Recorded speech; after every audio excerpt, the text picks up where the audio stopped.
CFTA!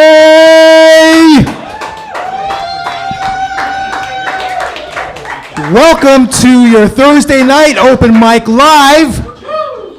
Speaking of live, we have a lot of energy packed into one man. Please give a loving round of applause for your monthly host, Larry Smith! Right on. I'm back at the CFTA for a whole month. Right on. I'm excited to be here. Now, I was the first host in residence. I did all of January, so you people look worried. It's okay. I know what the fuck I'm doing. It's all good. Yeah, I'm the only one getting paid tonight, so fuck, okay. It's all good. Wicked, wicked. Is one of you doing comedy, or are you just audience people? Oh, yeah, well, fuck. This is really cool. By the way, I'm sorry I'm swearing so much, but I grew up behind the Center Mall, so if I don't say fuck, my mom doesn't understand me. Anyhow, welcome to the show. You're going to have a good time tonight. You got a lot of really good, new, up-and-coming comics. You got my big Hollywood friend, Greg Drabowski, off the top. So I have to be off at exactly 8:10, because fuck, Greg has places to go. That's how good a comics we have here tonight, let me tell you. Also, when I did it in January, we just were kind of winging it, don't you think, Dexter? We were kind of trying it for the first time, but they've gotten all fucking professional now. So, like, I got all kinds of work to do and shit, and everything. First of all, for filming purposes, they'd really like to have people sitting in the front for streaming. So if you people in the back, I know Greg can't because he has to leave somewhere. He's got important places to go. But, you know, if you feel like filling up these seats in the front, that would be great. If you don't, fuck you, but I've done my job. I've asked you to do it. So I'm finished. Also, they gave me announcements I have to read, and then I will get into funnier stuff. By the way, I didn't even tell you guys my name. My name's Larry, and they all know that. But, you know, and I know that sucks. It's not an exciting showbiz name like Liberace or Elvis or Johnny Excitement or some shit, right? I got Larry.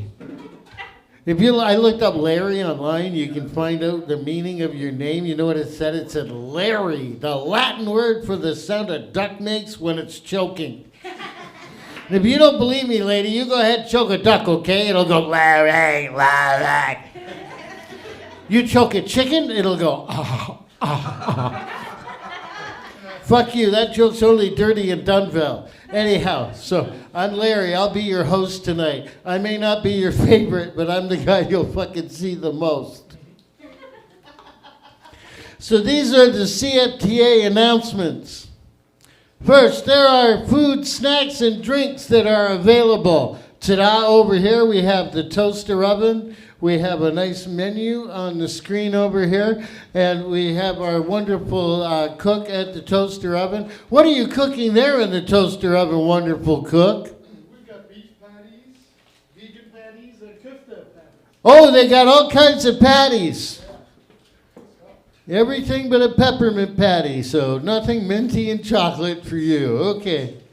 So you can get food, you can get drinks, and you can get snacks, because snacks aren't food.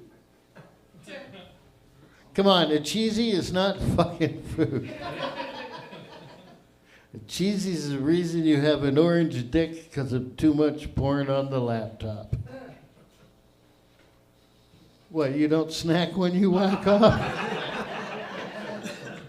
Second of all, by the way, women can't be offended by masturbation material because guys can be offended by it because to us it's a private thing. To you women, it's a reason to have a Fantasia rep come over and y'all get drunk and buy sex toys and shit. Don't look at me, lady, like you've never heard of Fantasia. You've at least been invited, I know it. They invite you over and they try on like lingerie and shit, and they have creams and lotions, and they have vibrators with fucking solar panels on them in case you need to get off during a Mayan apocalypse. Girls should be happy that guys should be happy vibrators can't buy women drinks or we'd all be out of a job. Hey, here's an old one. I bought a vibrator for my newfie girlfriend. She chipped her teeth. Right, okay, so, hey, this doesn't have to be good. I'm just doing the announcements. You should be happy it's this entertaining. Oh, if you want to buy, this is important for the comedians in the audience. You guys won't give a fuck. If you want to buy a professional 4-camera video of your set, and this stuff looks sharp the way Dex films it, he's got a whole fucking Skylab thing over there, if you can see. Wave, Dex. A big round of applause for Dex, our sound and lighting guy. We're streaming! That's what I forgot to tell you. We're streaming! So do a good set, because there might be 6 people out there online watching us. And you don't want to fucking disappoint them. Hey, that's great. Now you can tell your friends who won't come see you live, well, fuck, just go on your computer and watch me, you asshole. But if you want to get your 4-camera shoot, that's only $10. That's pretty good. All right, okay. Oh, next it says, all of this at the bar. The next event's at the CFTA. Tomorrow night here, they have like a talking art evening in a place called Talking Arts. Fucking go figure. But it's going to be like storytelling and people coming up and doing monologues and poetry and whatnot. So you can check that out here tomorrow. Also, you can follow the CFTA on their socials and check out the website, CFTA Live. That's where you can tell your friends, watch me on the fucking computer. Oh, and the time limit on your sets tonight is 5 minutes, except for Hollywood Greg, who's doing 10. Because he's fucking special, and even though he's got somewhere to go, he's going to do 10. Okay, I just want to say a couple of things. I realized coming here, I was smoking a joint because I want to do a good job for you people. So I smoked a joint. No, it's good. I smoked a joint, and I remembered, I know what was going on exactly 40 years ago this week. 40 years ago this week in Hamilton, there was a beer strike. Yeah! There was a teacher strike and a beer strike the fucking year I turned 19. So anyhow, I was thinking about that, and I wanted to share a joke with you. There was a Hamilton joke during the beer strike. Because during the beer strike, you could only get beer at the fucking liquor store. Which meant you had to go deal with a completely different kind of drunk if you were just a beer drinker. So anyhow, you had to go to the beer store to buy your beer. And the only beer they had was like Hamilton independent brewed stuff because there weren't craft brews yet because people still weren't growing mustaches. Somebody got that joke. You know what I'm talking about. Why the fuck does every guy in his early 30s want to look like the Pringles can all of a fucking sudden? Jesus Christ. And they always want like a craft beer. Ooh, look at the wonderful painting on my can of beer. So anyhow, the only beer you could get was, you could get a beer from Hamilton called Grizzly. Somebody went, oh yeah, you remember Grizzly beer? Yeah, they had Grizzly and they had a beer called Moosehead. So they have Moosehead and Grizzly beer, and the joke was, what are you drinking during the strike? And the guy goes, I don't know what to drink. And the other guy says, have you tried Moosehead? And he's gone, no, but I've had some Grizzly pussy. Now, ladies and gentlemen, I will get better in my next set because I won't have any fucking announcements to do and shit like that. But you know who's going to really warm you up and get you going before I come back and entertain your asses off? This gentleman is a very funny guy. I've taken him on I'm a headliner, and sometimes I have gigs out of town, and I bring an act with me. And I brought Greg on a lot of these out-of-town gigs where I've been headlining, because Greg is not only talented, but he has the two most important things that will have me book you on one of my out-of-town shows, which is a valid driver's license and a really good car. But I know you're going to enjoy Greg very much. So ladies and gentlemen, please put your hands together. And he's going to kill me. I went a minute into his time. Ladies and gentlemen, would you please put your hands together all the way from the East End of Hamilton, Mr. Greg Drabowski. Thanks to our host, Larry. Come on, give it up for Larry. He's getting off stage. I don't think he did a full 10 minutes. I don't know if you know this, but I have to leave soon. So I'm going to do my set, and thanks for having me, guys. I just called Larry earlier, and I said, hey, can you put me on first? I have something to do, and he kind of embarrassed me before I came up, but that's fine. Yes, Greg Dabrowski. I'm from Hamilton. I'm married. I have 3 kids. 1 I own, 2 I lease. That's 2 are my stepkids. My one son, he goes to, he's in BR. We're all from we all live in Hamilton. But my stepsons, they go to school in Burlington, right? Anybody familiar with Burlington? You know, the place where, you know, you go and everybody has the fancy stuff. Well, my one stepson came home the other day, and he got into a bit of a fisticuffs with some of the Burlington kids. And I said to him, I go, did you give him, you know, like, oh, what happened? I go, did you give him the Hamilton hello? You know what the Hamilton hello is? Anybody? You know? The backhand, you know? And he goes, no, you don't know these Burlington kids. Right? And if you know Burlington, the ritzy, the lake shore, the big houses, I'm just thinking, oh, no, you're from Hamilton, Steel Town. Do you know what I mean? Like, taking the bus somewhere is dangerous in Hamilton, but you're worried about Burlington kids. And so they got into this argument, and I guess they were going to get back they were going to do a rematch of whatever was going to happen. And all I could think of was, what are you going to do? Are you going to have a dance-off with these kids? You know, you're going to get together and you guys are going to, like, who's going to get the best moves? You know, they're going to get dropped off by Brenda, you know, the BMW minivan. All the kids are going to come out. They're going to have refreshments, cappuccino for all the kids for the dance battle or whatever it was. Whatever they did, you know, he comes home. I asked him, I said, you know, so how did it go? Did you win at least? You know, did you win? And he said, Dad, we're all winners.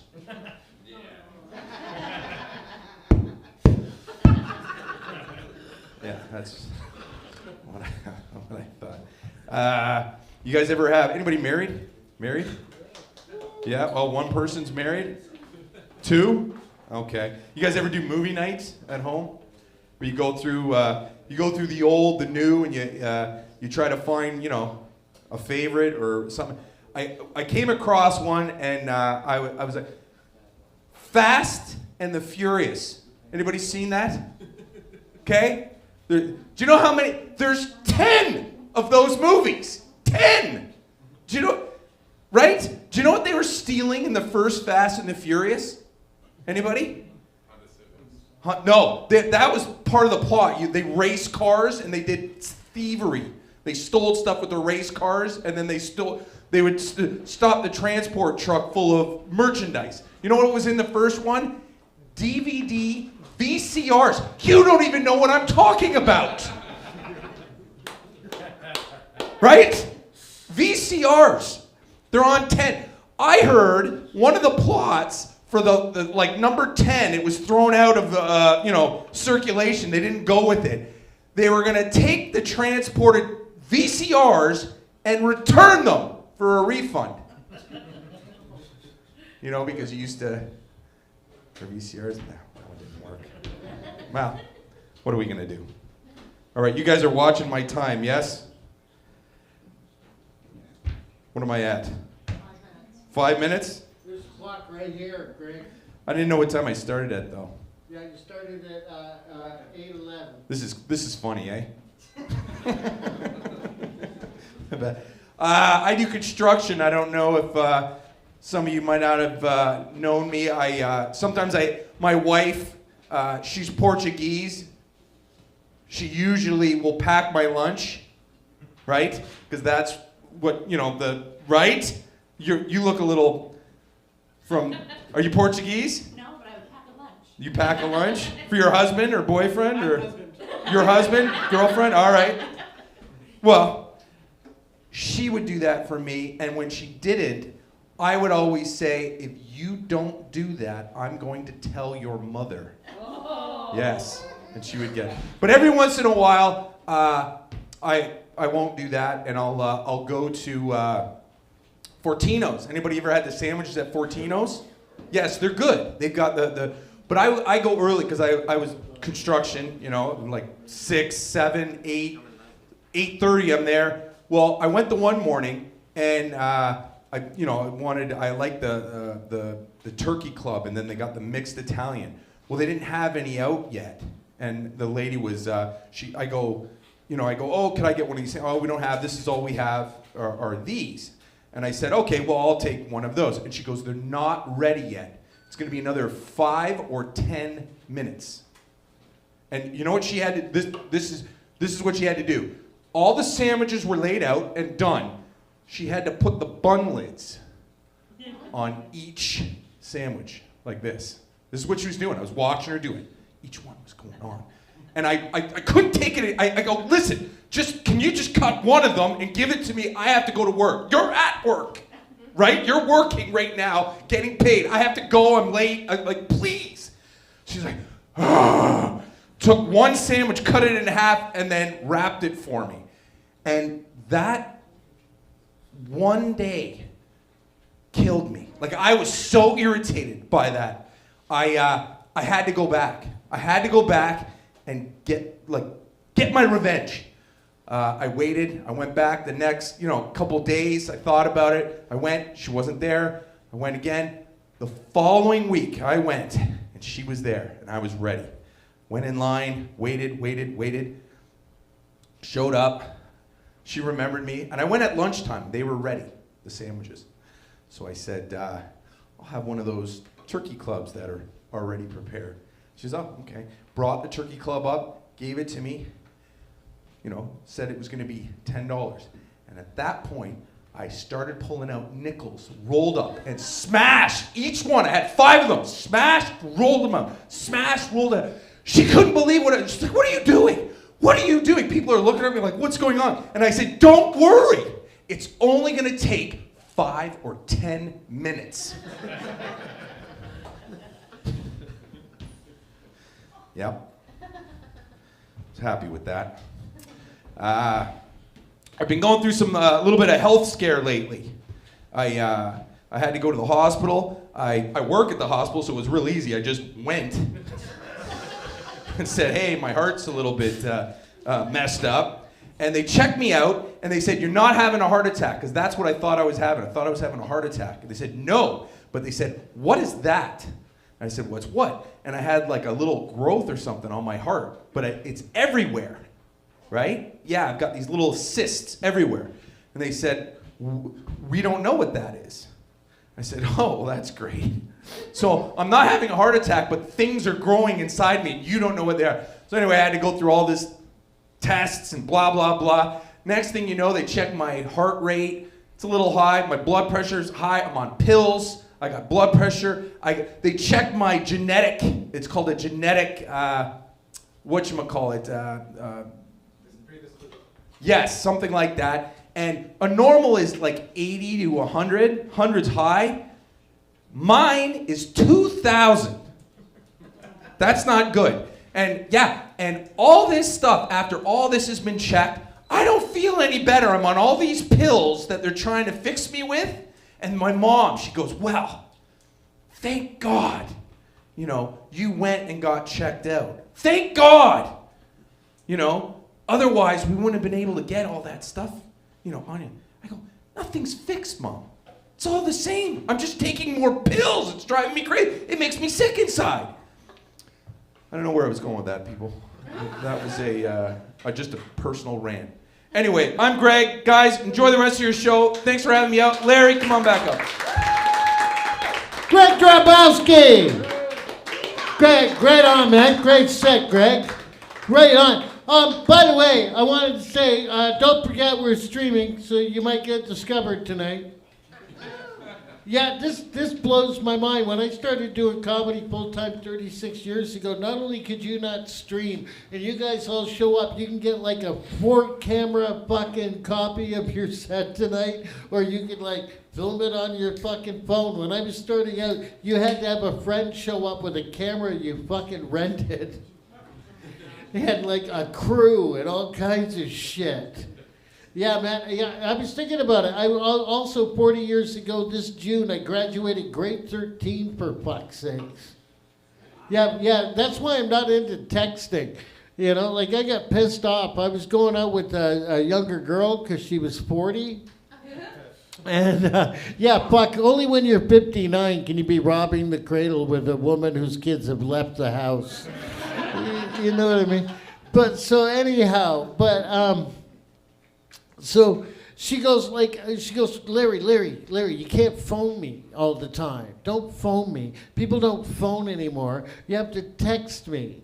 Text me if you want to get a hold of me. And I'm like going, text you? You know what? Alexander Graham Bell invented the telephone because we were sick of writing letters to each other. I'm not going to write you a letter on my fucking phone. Like the only texting you could do when I graduated high school 40 years ago was you could do hello, shell oil, or boobs on a calculator if you turned it upside down. Fuck, everybody here's too young to get the joke except this guy and these two old fuckers up the front. Statler and Waldorf are laughing. Yeah, I'm telling you, you Gen Z kids could not handle downloading in the 1980s and early 90s. Yeah, pre-internet downloading was fucking hard. It was commitment. Pre-internet downloading was having your finger on the pause record button of a radio cassette player for 9 hours on a fucking Sunday, waiting for that shithead at CFNY to play the right fucking song. And then not talk during the intro or you'd never get that mixtape together and get your hands down Pam Llewellyn's pants. Yeah, fuck, man. Yeah, my nephew lost the remote for their TV recently. And he's like, no, the TV's fucked. And I went, dude, there's like controls on the side. Like you can go up and do controls on the fucking side. He's like, how did you know that?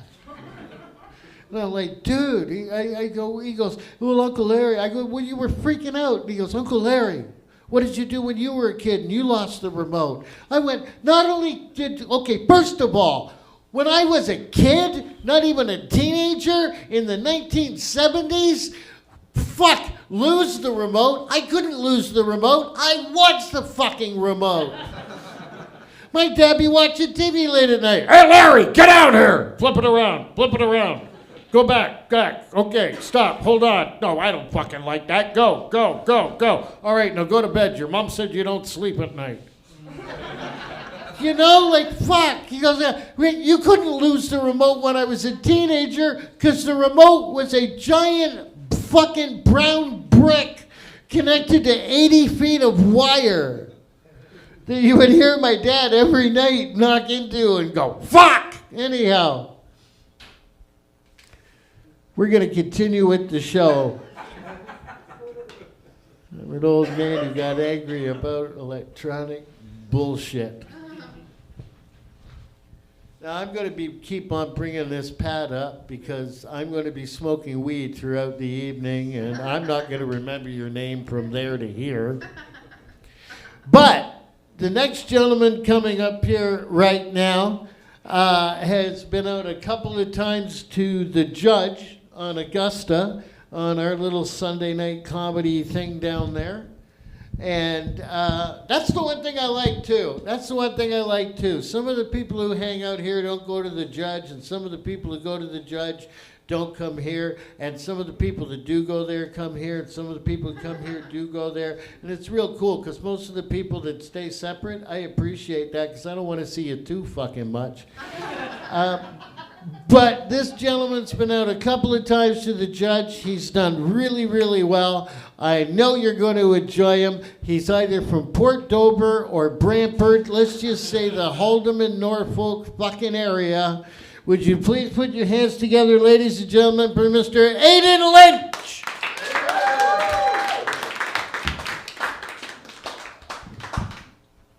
Thanks, Larry.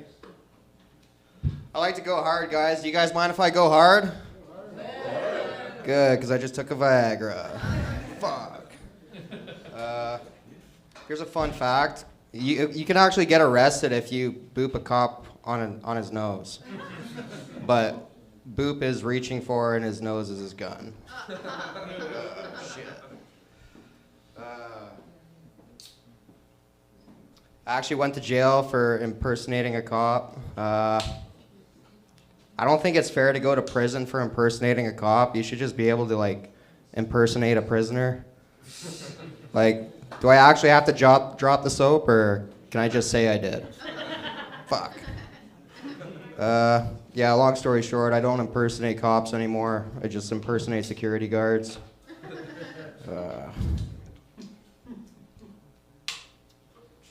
Yeah, the best thing about going to jail is getting some much-needed time from your girlfriend, because a healthy relationship is, it's nice to have a little space every now and again.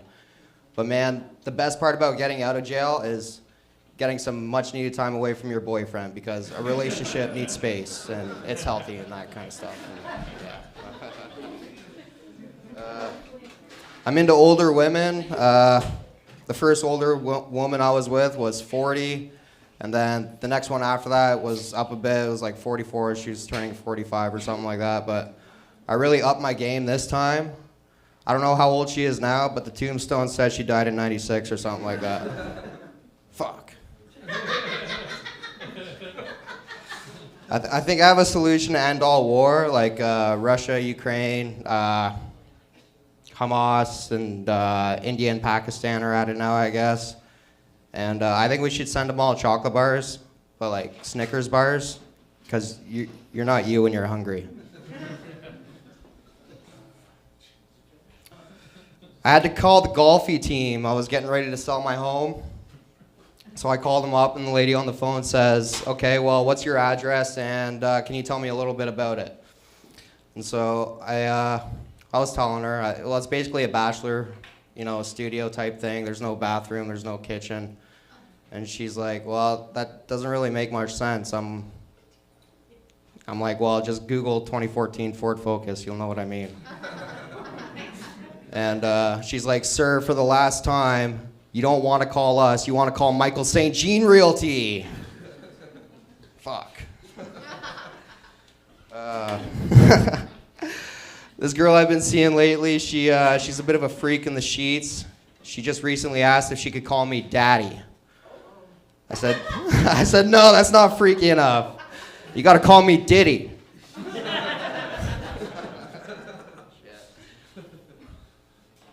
I get really triggered when I see litter on the ground. I'll see some litter over here, I gotta pick it up, put it in the garbage. Litter over there, I gotta pick it up, put it in the garbage. Litter over here, I gotta pick it up, put it in the garbage. But then my cat had a litter of kittens. And as I was getting ready to put them in the garbage, I was looking at their cute little faces, and I just realized I couldn't do it. I gotta put them in the compost. My sister got out of an abusive relationship a little while ago. It was probably like a year or so ago. And yeah, I had to do my part, She was a little beat up. She had like a busted lip, black eye, and all that. Whatever. I fucking packed up all her shit and I got her out of there. And I was thinking about some advice I could give her just to help her through it. And the best I could come up with is, you should have had a V8. Shit. I made my girlfriend come for the first time. It was on April Fool's Day. Fuck. But I thought right away of a plan to get her back. we just kept on fucking, and then when I said I was about to come, I just shit everywhere. And that's how it feels to chew 5 gum. All right, well, that's pretty close to my time. So if I can leave you with something, it's 2 in the pink, 1 in the stink, unless you're Spider-Man. Thank you, guys. Give it up, Aiden! Aiden has a lot of tattoos. I want you to know that I have a tattoo. It's on the inside of my thigh, and it says, if you're reading this, thank you very, very much. I have to do a quick commercial before I bring up the fabulous Kelly Holt. As you know, you can get them behind the bar. They have CFTA shirts available, and these shirts are fantastic because you can do impressions with these shirts. First impression I'd like to do for you. Here we go. Ladies and gentlemen, this is my impression of me being born.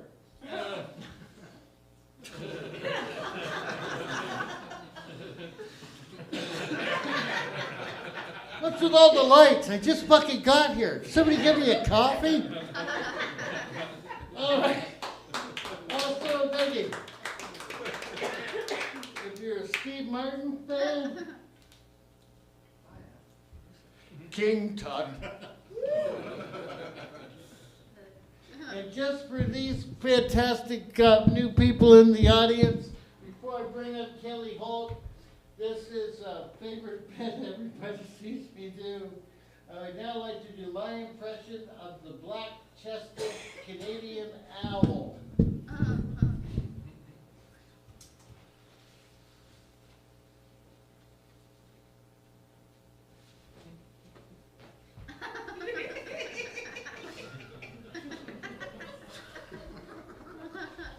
Ooh. Ooh. Sorry, I forgot he's Canadian. But guess who? A dyslexic great Canadian black-chested owl. Ow. And now a downtown Hamilton Gore Park black-chested Canadian owl. Who the fuck are you looking at? Oh, put your fucking eyes out, buddy. I'm just kidding. Come on, let's be friends. You got a smoke? You got a quarter? Oh, fuck, I hit a nerve. All right, ladies and gentlemen, I'm all hot because I have on too many shirts now. Thank you. Oh, here's a quick impression for you for people who like space. Sputnik. Ladies and gentlemen, our next performer is a very funny lady. I've worked with her and seen her work very many times. I know you're going to enjoy her. She's a big hit in Hess Village lately, doing quite a few shows there. Please put your hands together for the fantastic Miss Kelly Holt.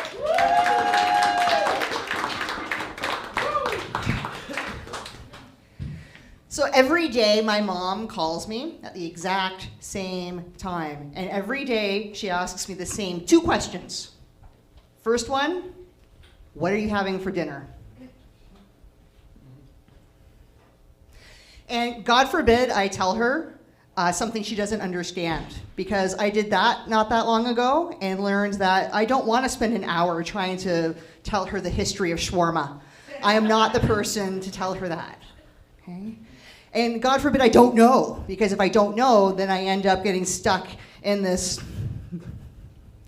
Zoom call, basically, of her going through my fridge with me, trying to help me put things together to make meals.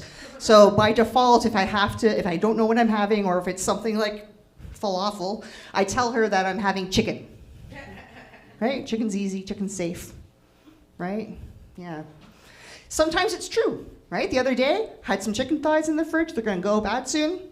All right, I'm gonna give it a go. And I'm a great cook, right? I mean, looking at me, you'd probably assume I'm a great cook. You'd probably also assume that I eat just about everything, which is almost true. I'll eat everything except for octopus. Because I don't put anything in my mouth that's smarter than me. No, absolutely not. So I had these chicken thighs. And I thought, I'm going to look up something new. So I go to the internet and I look up chicken thighs, but it autocorrects to chicken thoughts. And I got to tell you, terrifying. They think foul thoughts. Terrible, terrible. The next thing she always wants to know, the second thing she always wants to know is, how was your day? Not how are you, how was your day? And I learned a really long time ago that the only two acceptable phrases to help me get on with the rest of my evening are good or fine. Nothing else will do. But I'm a bit of an idiot. So today, I had a really shitty day at work, and I told her, hey, you know what? I'm not okay. I'm really stressed out. I'm worried about my job. I had a bad day at work. Okay, so you want to know what happened to me at work today, you people? What happened to me at work today was I knew I was going to get in shit for something I did. I just didn't know when it was going to happen, right? I did something wrong. And I'm sure you can all agree that it's not okay to tell someone you're training that you have no idea what the fuck they were thinking. Just doesn't go over well. So I know I'm getting called in at some point. Happens today. Go into my boss's office, and I'm like, I know I'm going to get torn a new one. And I sit down, and they look up at me, and then they look down, and they said, you know why you're here? And I said, yeah. They said, don't do that again. And I said, okay. And they didn't look back up. I'm like, this is fucking weird, but okay. And I leave. I go to the bathroom, thinking I got off way easier than I expected. This should have been more. And then I go to the bathroom to splash water on my face, and that's when I realized that I was in that meeting, that short meeting, with googly tits. You know, when your nipples are kind of akimbo? Right? I was so embarrassed. So I'm telling my mom about my terrible day. You know, I'm stressed out, Mom. I'm worried about my job. I'm stressed. And she says, well, you know why you're really so stressed? I'm like, why? Why am I really so stressed? So all you eat is chicken. Yeah. Why is it that, when someone's not very brave at doing something, when you're a bit scared, if you're scared, people call you chicken, right? But has anyone here, like me, ever been attacked by a group of chickens or a flock of chickens? Have you ever been chased by chickens before? Yes. They're not scared of shit. No, they're not. They are terrifying. They are terrifying. The only thing worse than being chased by a group of chickens is being in like the middle of like a mosh pit when you're me. Like, it's just brutal. Yeah. How much time do I have left, Larry? Enough time? What's that? I didn't keep track. Neither did I. The numbers are all weird. Do a couple more jokes and then let's get somebody else up there. Sounds good, Larry. Thanks very much, sir. Yeah, all right. Well, I'm from Hamilton, as I think a lot of you guys are. Yeah, born and raised, stayed, not sure why, but here we are. I'm stuck here with a mortgage and stuff.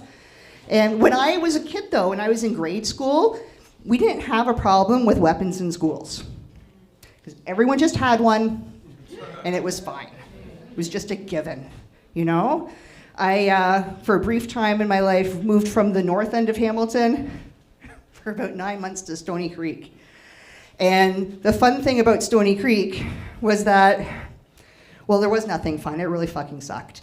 The parks were terrible, right? If you went and go to play on the jungle gym or, with your friends and stuff at the sandboxes and stuff, no partially empty beers to finish.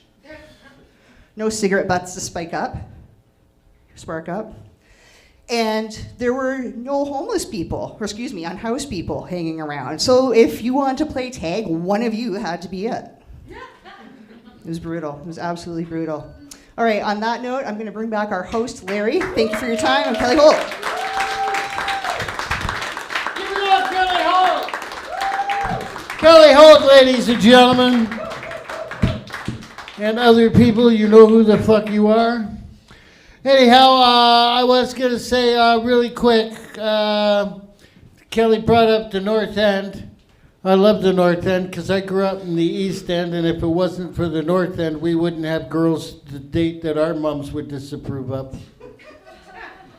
Yeah, Kelly, I love North End girls. I traveled all over North America, and I used to make North End girl jokes, and people would go, well, what's a North End girl, Larry? And I said, she's the kind of girl that smokes cigarettes. Well, you're fucking her. Right on. Also, our next act is from Mississauga. If you don't know what Mississauga means, Mississauga is a native word. It means golf courses and malls. But I think you're going to enjoy our next comic. I don't know if I will, but you may. I'm just kidding you. If you know who Charles Nelson Riley is, this is his son. Ladies and gentlemen, please put your hands together for a fixture here, Joey Baum!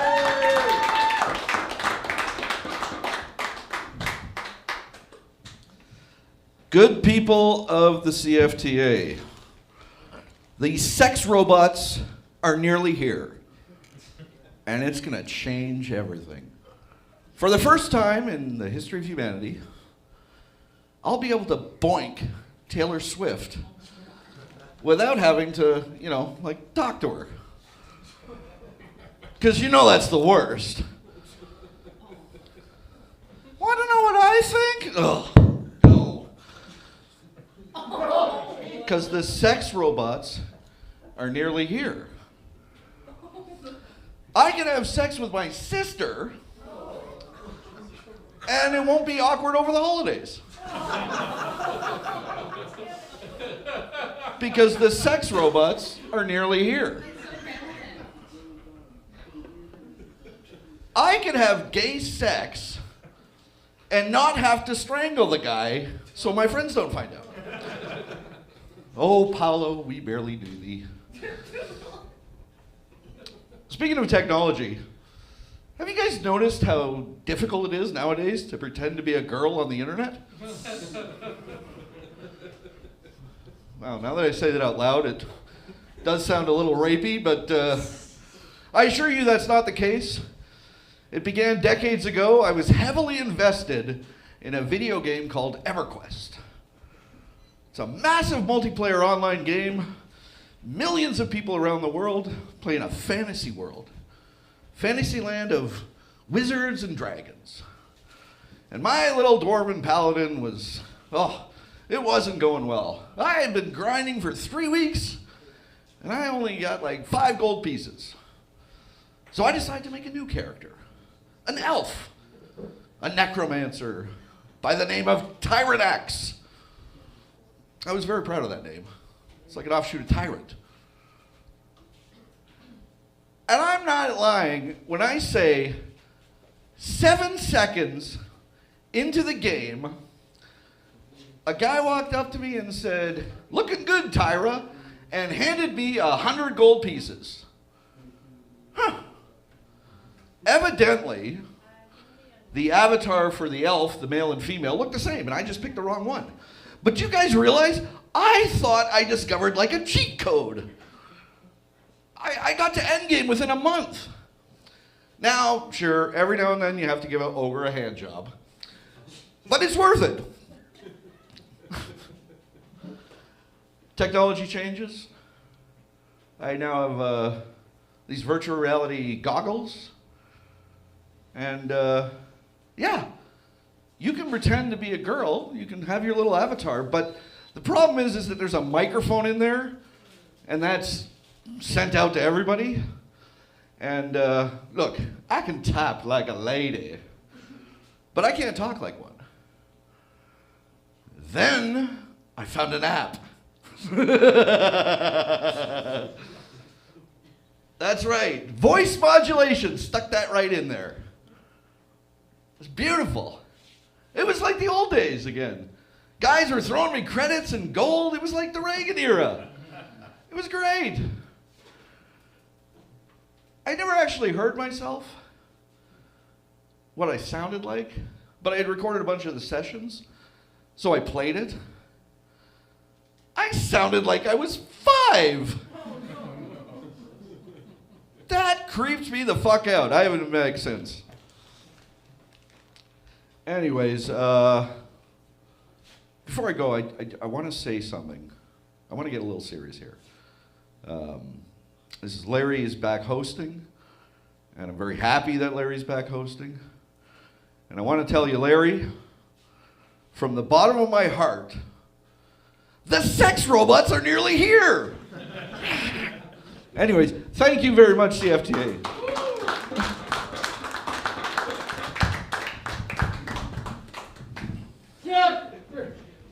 Joey Bomb!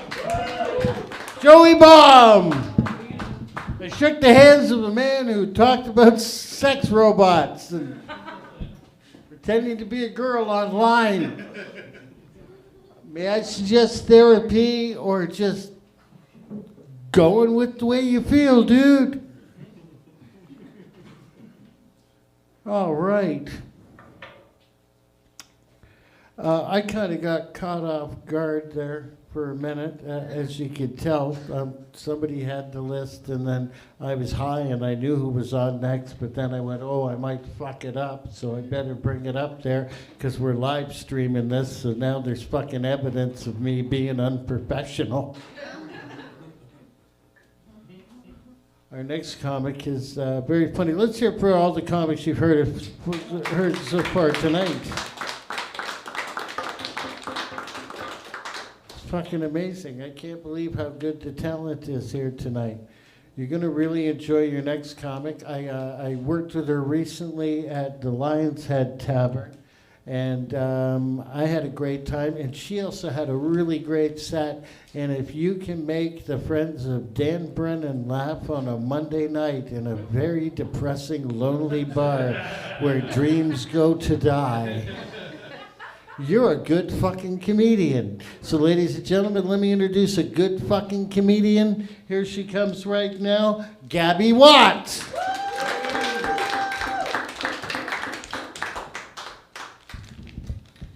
Wow, thanks, Larry. Let's keep it going for Larry, guys. Yes, I am indeed Gabby Watts, and I would like to tell you that I'm really enjoying this weather lately.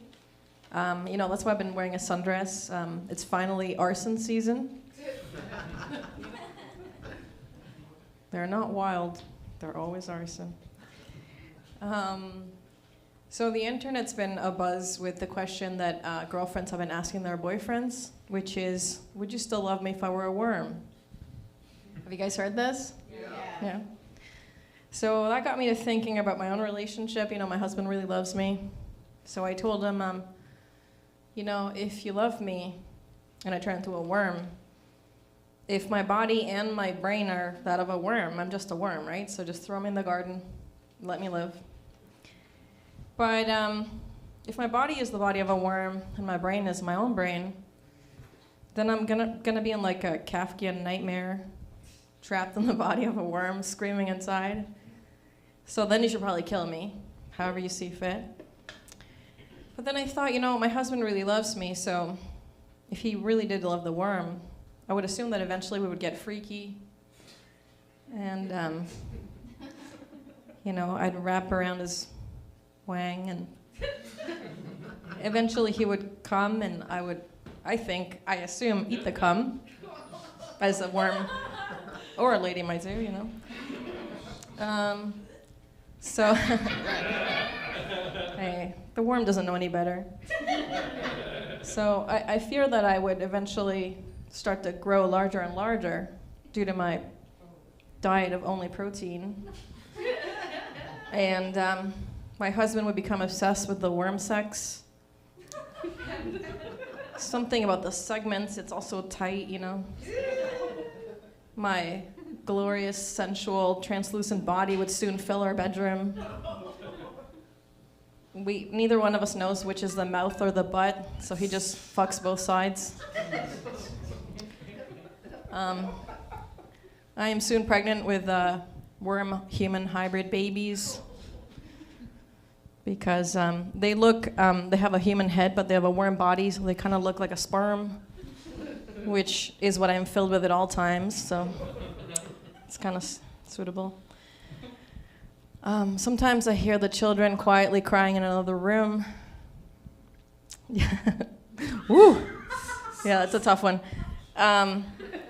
By the time...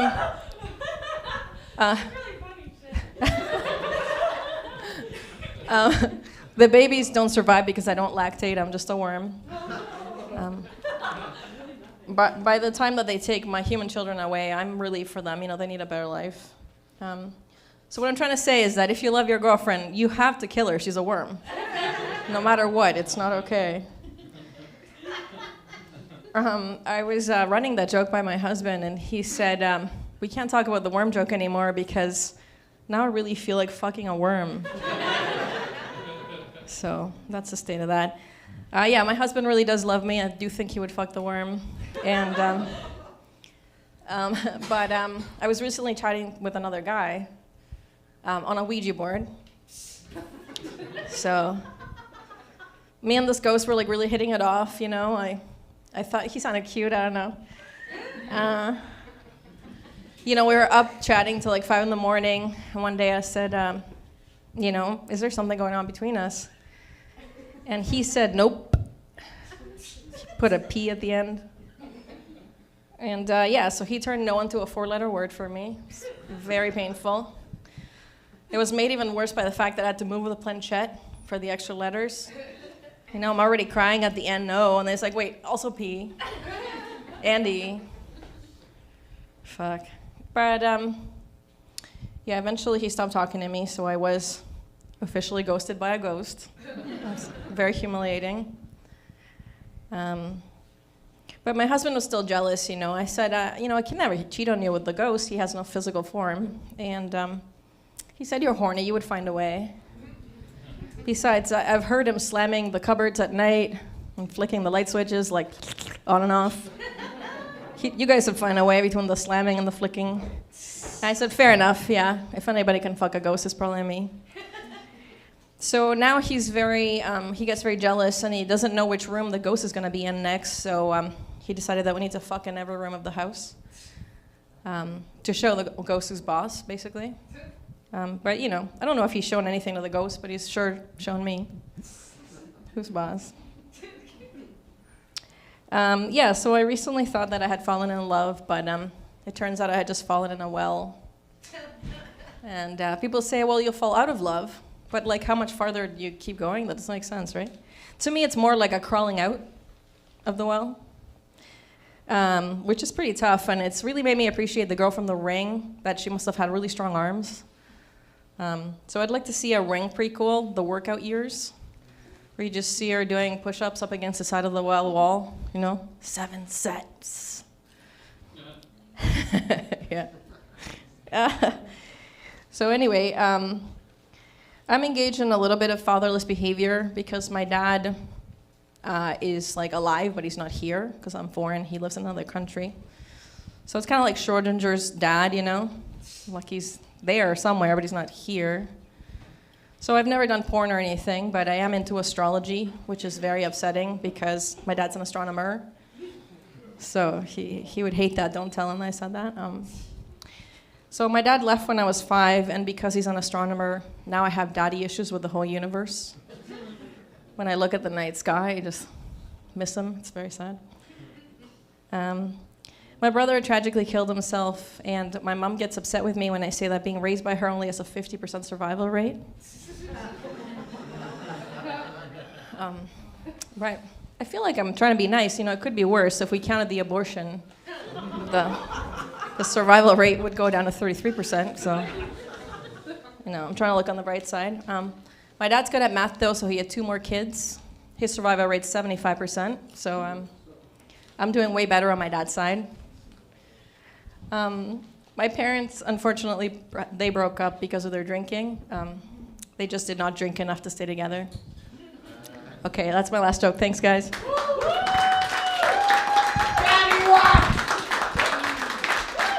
Gabby Watts. And another reason she's good at comedy, you may not know this, but her great-grandfather was in the Abbott and Costello routine, Who's on First? He was the second baseman. Watt. I wanted to apologize to the North End girls because I was making jokes about North End girls and fucking them and stuff. I fucked girls from Ancaster, too, just so you know. I fucked a chick from Ancaster. She was so fucking high class and stuck up that she didn't even come. I was banging her, and when she went to climax, she just started going, "Oh, I'm about to arrive." Yeah, fuck, she was so high class, she didn't give me crabs, she gave me lobsters. Well, it's okay, I went to the doctor's, he didn't give me a cream. He said, "Larry, just boil some butter on the stove and they'll leave on their own accord." Right on, and thank you for sitting in the front row so that on the streaming it's got people in the front row, and the comic after this comic and Dex will get off my fucking back. Right on, and see, good, I don't have to redo the announcements to tell you they have snacks and drinks, you know, because you got here late and I thought, oh fuck, I gotta read that white slip of paper again. But no, it's all good, wicked. Are you ladies having an okay time? Are you enjoying yourselves?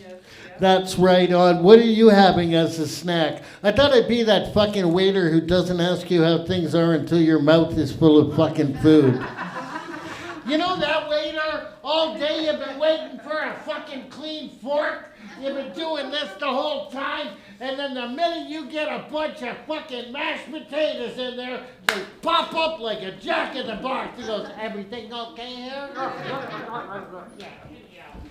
That's my problem, not yours. And I can see now you're having a Rice Krispie treat. That's wicked. It's like cereal, but bad for you.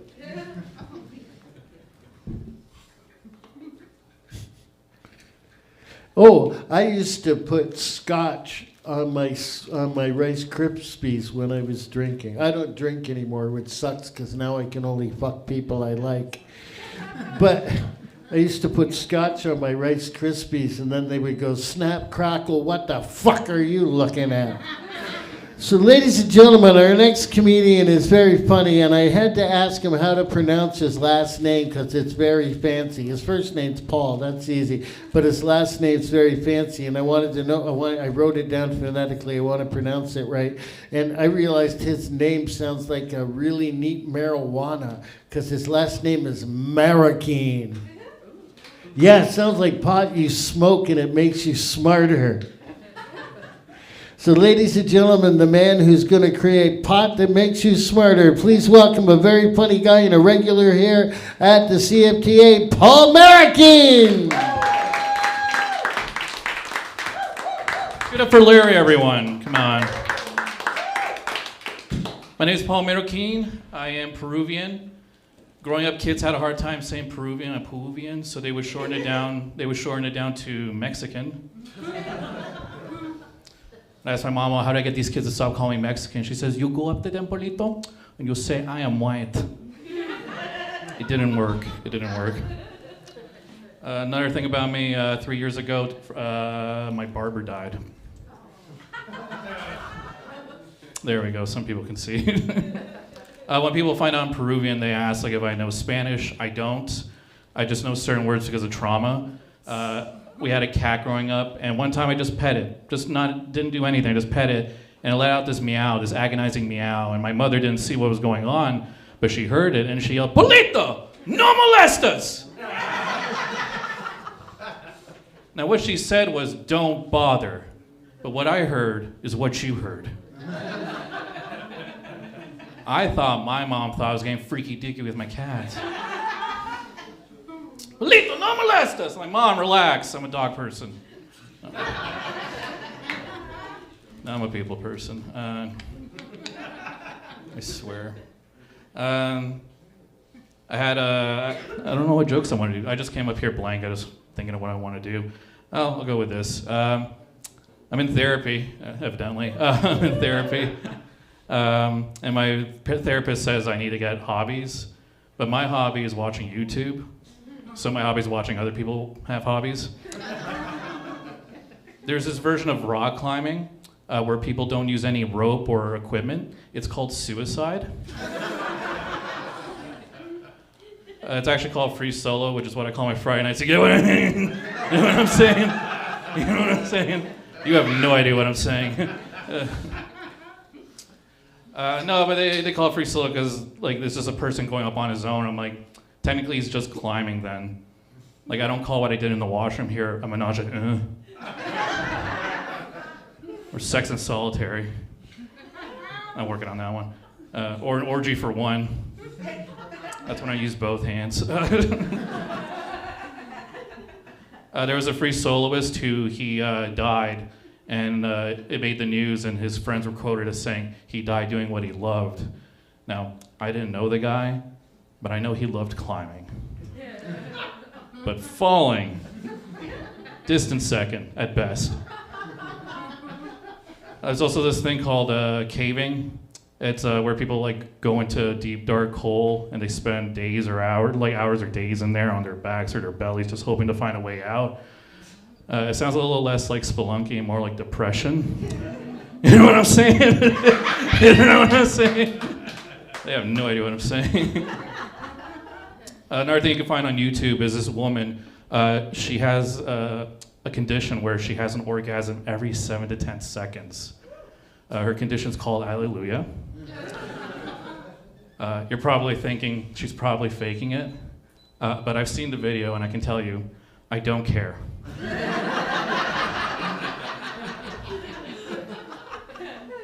The first time I watched the video, I only got 30 seconds into it and then I was done. I kept thinking, like, it'd be cool to have, 7 to 10 second orgasm woman to be my girlfriend, right? Because it'd be good for my ego. Like, I come home and be like, hey, hun, bought the latest Call of Duty. Yeah, me too. That's what they sound like, right? I'll take that as a yes. I'm trying to find a real woman, a realistic woman. I'm on all the dating apps. My favorite one's Too Good To Go. Okay, not everyone knows that. So for the uninitiated, Too Good To Go is an app that restaurants use for food that's about to expire. They'll sell it at a discount to people like me. It's a Tinder for fatties. Lots of matches. The issue I have with it, though, is that the icon for Too Good To Go is identical to eHarmony's. So my phone will go off and say, Paul, we found the perfect match for you. I'm like, really? Oh. Wait a minute.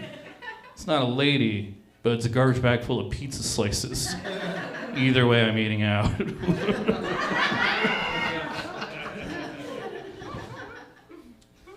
I'll leave you off with this. In my attempt to find someone, I did speed dating. And I know when people look at me, they don't think speed or dating. And I went in, I got a beer, and I was a little nervous. So when I get nervous, I play with my hair a lot. And this guy came up to me and he said, hey, my name's Ryan, I'm from Brampton. I just want to let you know, you have beautiful hair. I'm like, oh my God, Ryan. Save it for the ladies. And he did. He walked away. He realized what he did. I'm just getting a little bit more. I'm wrapping it up. So during speed dating, if you haven't done it, I envy you. But with the way it works is there's rounds to it, 5-minute rounds. And you're just there talking, and then you switch tables after every 5 minutes. First round, we were short ladies, so I was just sitting there on my own. Thank you. And halfway through, I just thought, man, I really miss Ryan. He made me feel pretty, you know?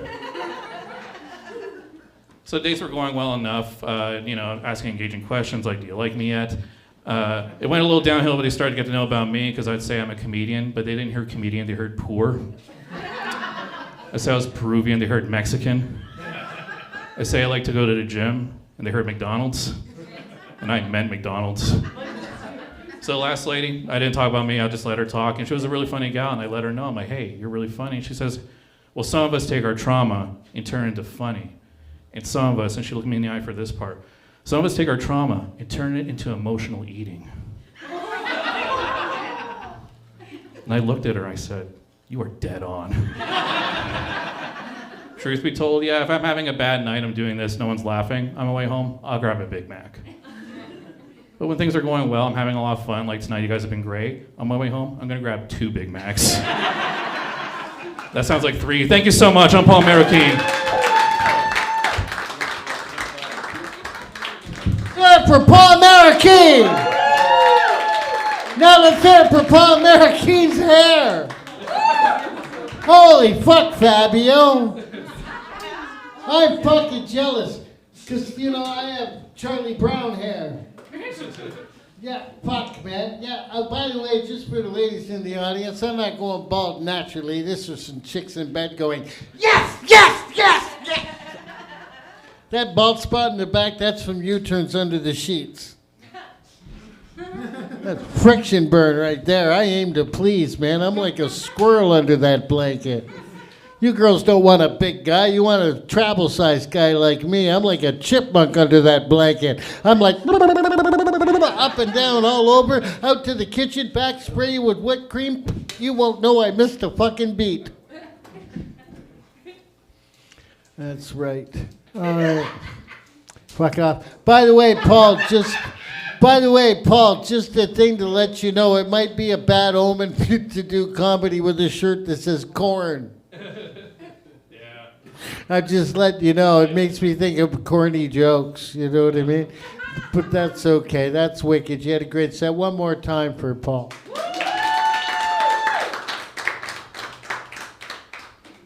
Now, I'm not feeling as funny as I did earlier, so I'm going to go smoke another joint. No, the bald stuff worked, and then I just kind of went, you need a joint. By the way, are you still having a good time? Yeah. Right on, right on. And what is your name, miss? Vanessa. Ooh, that's a fancy fucking name. Thank you. Do you have a fancy name, too? Camilla. Ooh, Vanessa and Camilla. You sound like two women who are being robbed in a coach.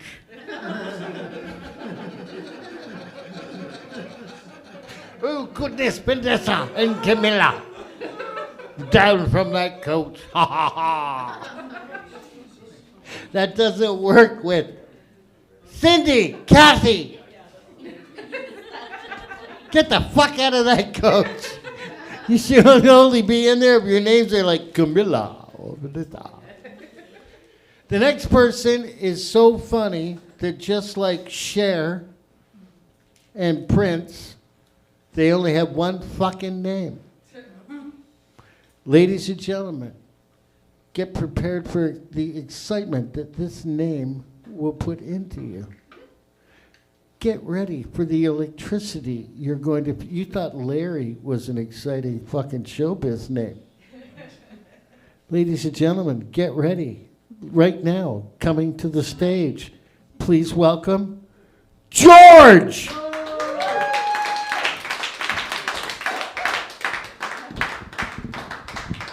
Yeah, I'm not as happy as you, Larry. Are you guys happy in general? Serious question. Like, happiness sucks an old monk's dick in my book. Like, I fucking hate it. Because happiness is literally what happens before something disastrous shows up, right? Like, I'll give you examples. Like the Leafs in the playoffs. That's one. Cancer.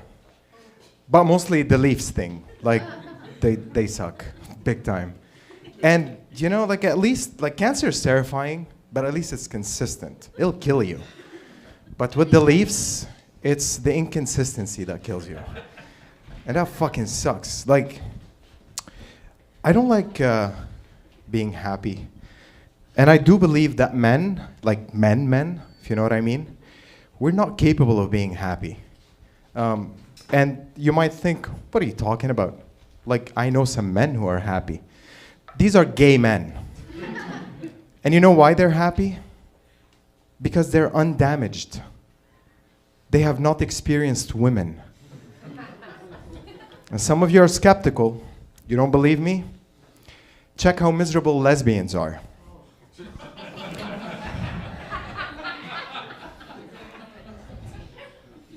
Like, yeah, gay men experience pure, unrealistic joy. You know, it's very... Like, they wake up in their beds surrounded by their throw pillows. And they demand joy and happiness, you know? And like, I want to be happy today. And life responds, oh, sure thing, sweetheart. You go be happy. You deserve it, you little rainbow, you. It's Pride Month, by the way. But straight men like me, you know, you don't wake up like that. You wake up with your black sheets, because you know you don't have to wash them as often, and the stains look as part of the design. Surrounded by tissues, and you don't have throw pillows, and we don't even dare to demand happiness from life. We're very skeptic. We're like, maybe not everything is gonna suck today, and life responds amazingly fast to you. So what are you, fucking high? Like, get off the bed and go stub your toe on your way to the bathroom right now. That's how you're starting your day, you fucking fuckface. Because I think men were able to experience two sorts of feelings around happiness. Never happiness, like it's very centric for men. It's either we're very disappointed or about to be very disappointed, or we project onto it unrealistic gay happiness. So every time I get a happy thought or something that I could do or plan to be happy, I don't trust it anymore. I'm scared. I'm skeptical. I'm 39. I've been around. I came up with a test that allows me to know if I'm going to be disappointed or it's unrealistically, I slipped into my gay settings. I call it the TSA test. So let me tell you how it works. Whatever I'm planning, I imagine walking into the airport at the border in the States and telling my plan to the TSA agent. Now, if they stop me and they suspect me because of my plan, then it's a straight thought. I'm going to be disappointed, but I'm doing it anyway. But if they let me through, like it's something nice, it's a gay thought, and it's unrealistic happiness. You ready for some examples? You can use it. Are you ready? Love the energy, by the way. Very. Did I bum you out with not happy set? Is that what happened? Did it get to you? Like, do you know what I fucking mean right now? Yeah, anyway. So imagine this. I wake up one day and I'm so sad. I'm like, you know what will make me happy? A trip to Italy. Yeah, that'll fix things. So before I get excited about my trip to Italy, I run it through the TSA test. And I think, if I'm stopped at the airport, like, sir, what is the purpose of your visit to Italy? Oh, sorry. Sir, what's your purpose of your visit to Italy? Well, I'm just flying in for 36 hours. I'm gonna eat pizza, drink wine, and just be out. Now, if the TSA agent looks at me and hears it in a gay voice, he's like, oh, you go ahead, sir. You have fun. You do you. Get yours. But if he hears it in my straight voice, he's going to be like, all right, shoes off, belt off, bend over. Where are you hiding those drugs? And that's how I know I'll be disappointed. I'll go, but, Or if I want to adopt a dog. Like, I wake up one day, like, I want to adopt a dog. That'll fix things. Again, TSA test. Sir, what is the purpose of your visit? I'm like, I want to adopt a dog. Beautiful idea. Go ahead, sir. Keep going.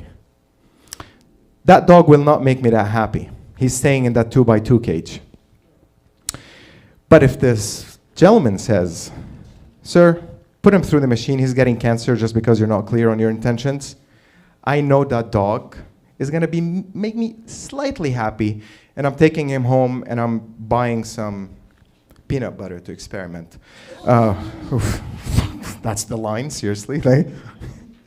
Yeah. I'm married, if you can't notice. Happily married, believe it or not. Happily married. I'm married to a Latina. We had a lot of Latinos here tonight. The thing about Latinas is they have a temper, right? And it's a furious temper. Like, my wife is so strong, like strong personality. Like she has a strong personality, Like, she gets me to do what she wants, how she wants, whenever she wants, with whoever she wants. And, she told me, I want to teach you Spanish. That's when we were dating. I want to teach you Spanish. So when we go home, I want you to speak to my family. Which is so cute because she thinks we're gonna end up together forever. No, but I love my wife. She's incredible. She's been my support system. She's been trying to get me happy, but I'm very centric in my position. I like to be just enough disappointed and just enough happy. So I'm always in the center, because happiness to me is the thing that life throws at you to lube you up before it shoves something bigger next time. That was my time, guys. Thank you. Give it up for Larry. Keep it going for George! Right on. The whole time I was watching George, all I could keep thinking was, right, I gotta buy zigzag papers on the way home. I knew that wasn't gonna work. Motherfucker. Now,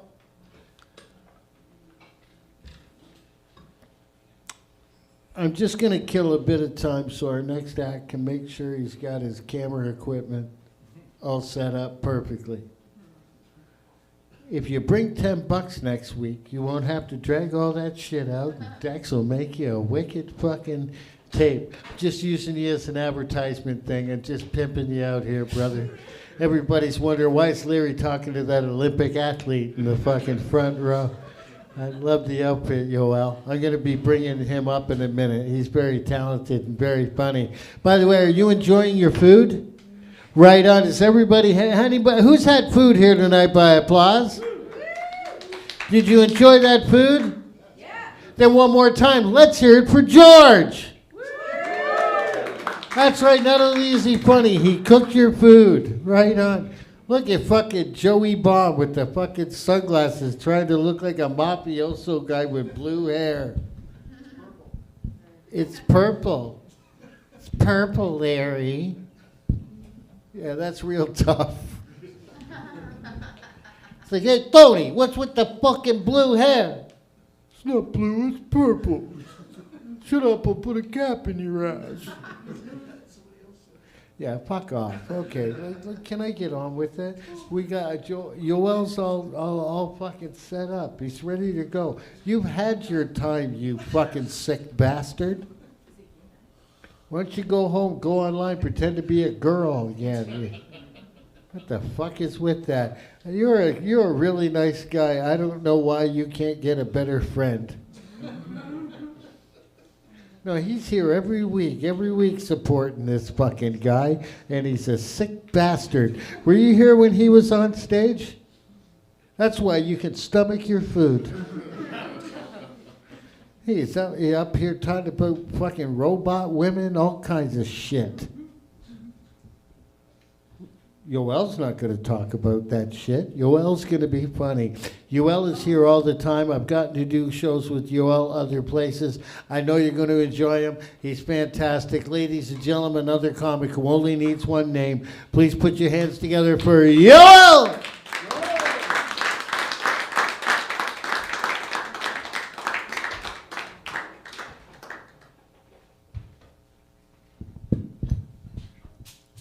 Larry said he's gonna pimp me out. Pimp out a black man. I think that's called slavery. Correct me if I'm wrong. I don't know. I'm not too good at history. Am I right? Am I right, Larry? What's that? You were around back then, weren't you? When? The good times, right? Yep.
Yoel, ladies and gentlemen, told you he was a fucking Olympic athlete. You see that? Out of there. Nobody fucking saw you. You were like a ninja. Like a 800-pound ninja wearing bells. Anyhow, ladies and gentlemen, we've got only 800 more comedians to go. So what I'm going to do is I'm just going to introduce the next act. Also, I want the next act in a good mood because I will be doing a fringe show here with a comic some of you here have seen quite often named Christian Reimer. We're going to, thank you. We're going to be doing a show called, here during the Fringe Theater Festival in July, we'll be doing a show called Smith and Reimer's Human Puppet Experiment presents the giant space monster that ate Hamilton in 3D. So I hope you come out and see it. So right now, though, because this is the guy who's probably going to be running a lot of our tech, and I want him in a good mood when he's doing that, would you please welcome my good friend and yours, soon to be, Dexter Ico!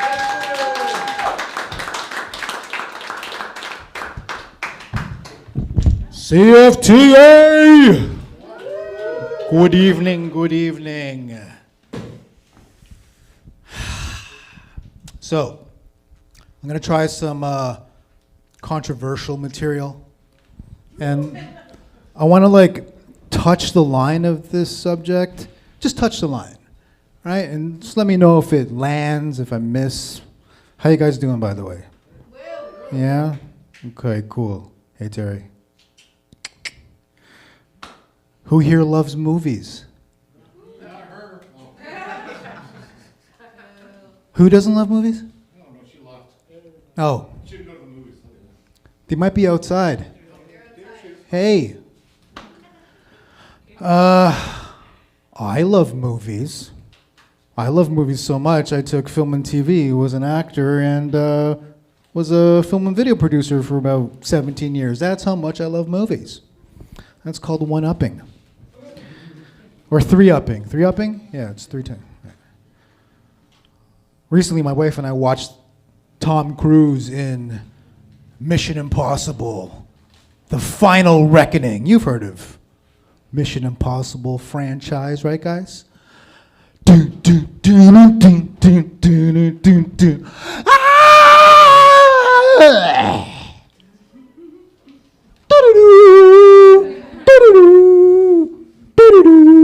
I saved the world again. I'm Tom Cruise. We're really similar. I mean, he's 5'7", I'm 5'7". He's successful. I've got a few bucks in my pocket. He's the epitome of narcissism, heroism. I'm up on stage.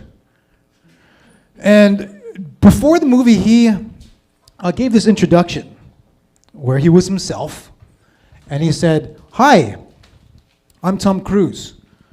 This movie is an authentic action film." And I was sitting there thinking, authentic fictional movie? Really? Yeah, we love movies, but we also love how they don't break into the real world. And it got me thinking, well, what if they did?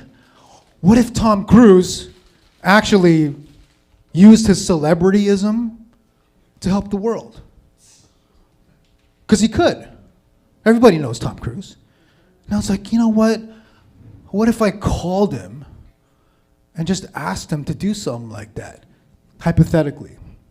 It would go something like this. Hi. Hey, is this Tom Cruise's agent? Yeah, my name is Dexter Ico. I'm his biggest fan. Yeah, I'd love to talk to Tom Cruise. Because I have this, well, I'm 5'7". Yeah, he's like super successful, right? Well, I can make him a billionaire because he only has like a few hundred, right? And with this collaboration, he can like catapult to superstardom, and he might grow a little taller. He's there right now? Sweet. Get him on the phone. Hi, Tom. Yeah. Okay, my name's Dexter. Yes, we are so alike, you and I. Yeah, I have this great film idea that we can go. Me? Hamilton? It's like the Beverly Hills of Toronto, but it's like an hour away and it's a city. Yeah. Okay. Check this. So, you, obviously you're super famous, but you've become more famous. You only have a few $100 million? $1 billion sounds like the right amount for you. What you should do is collaborate with me on this project called Mission Lawn Chair. It wouldn't take much of you. It really wouldn't. And it would blow you up to that super Tom Cruise status in real life, because I love your movies. You're always the hero. Everybody loves you. And you're good with the ladies. Yeah. Well, this will get you there. What's the idea? Listen. You would take a lawn chair and you would open it up, sit on it, and then pull out some binoculars, look at the people in the distance called your neighbors, and then wave to them. That's the movie idea. Well, where it is, it's secondary to who you are. You're fucking Tom Cruise, right? Yeah. So, with this, let's talk like, okay, you would have to front all the money because it's a great idea, and we spend a lot of money just to keep ourselves unknown. In Hamilton, CFTA, you never heard of it? Exactly. That's how much money we spend on just keeping our elite status low-key. So, 5-star hotels.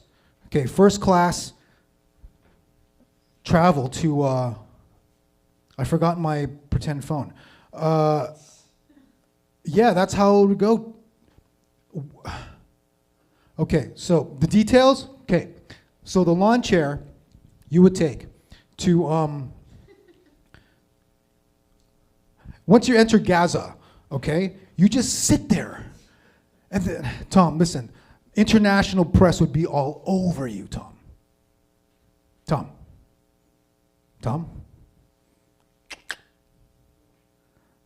That's how everybody would react as a celebrity to such a request. Wouldn't you agree? Real heroes don't get any publicity.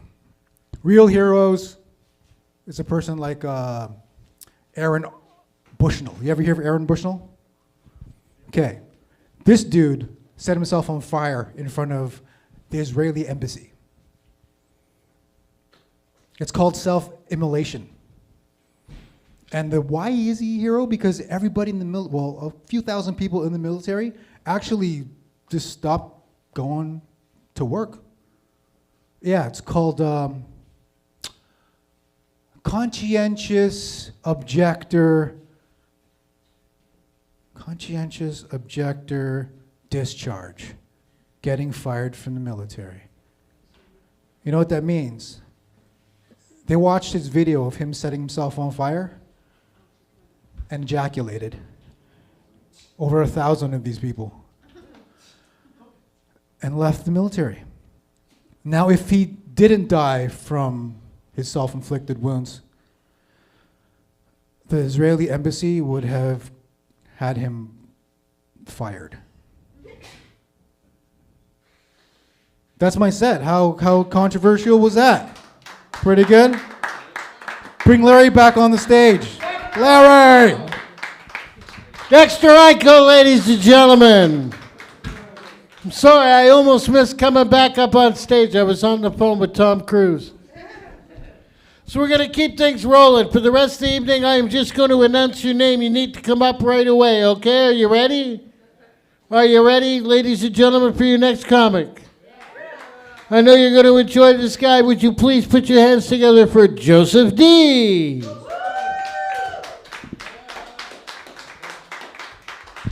Thank you for those who stayed. Very good. Everyone walked out. I'm from Burlington. I live in Burlington. I'm not from there originally. I've been there for about 8 years. And now my friends are calling and like, hey, how's Borrington? Like they're trying to diss me. I'm like, Burlington's usually rated one of the best places to live in Canada. And you know why? I figured it out. Because nothing happens there, good or bad. That's the way we like it. Actually, that's not totally true, because a few months ago, I had my license plate stolen off my car in the middle of the night. That may be the worst thing to ever happen in Burlington. I didn't even know there was something I had to worry about, because when I walked out of my house and I saw they were gone, I wasn't thinking, oh, a crime had been committed. I turned to my wife. I'm like, hey, did you take my license plates off? She's like, no, why would I do that? I'm like, oh, I don't know why you do a lot of things. I'm just asking. I also don't know why I just made her sound like a Southern Oscar the Grouch or something. I don't know. So I had to call the Burlington police to report this. And they picked up the phone. They're like, hello? I'm like, is this the Burlington police? They're like, yeah. I'm like, yeah, I'd like to report stolen license plates. They're like, oh, wow. We didn't know this phone worked. That's not true. So I gave them all the information. And then the officer asked me, he's like, sir, are you sure they just didn't fall off? I'm like, both of them? I don't know. Are you telling me that the odds of both of my license plates falling off at the exact same time are higher than the crime rate in Burlington? Good place to live. Yep, very good.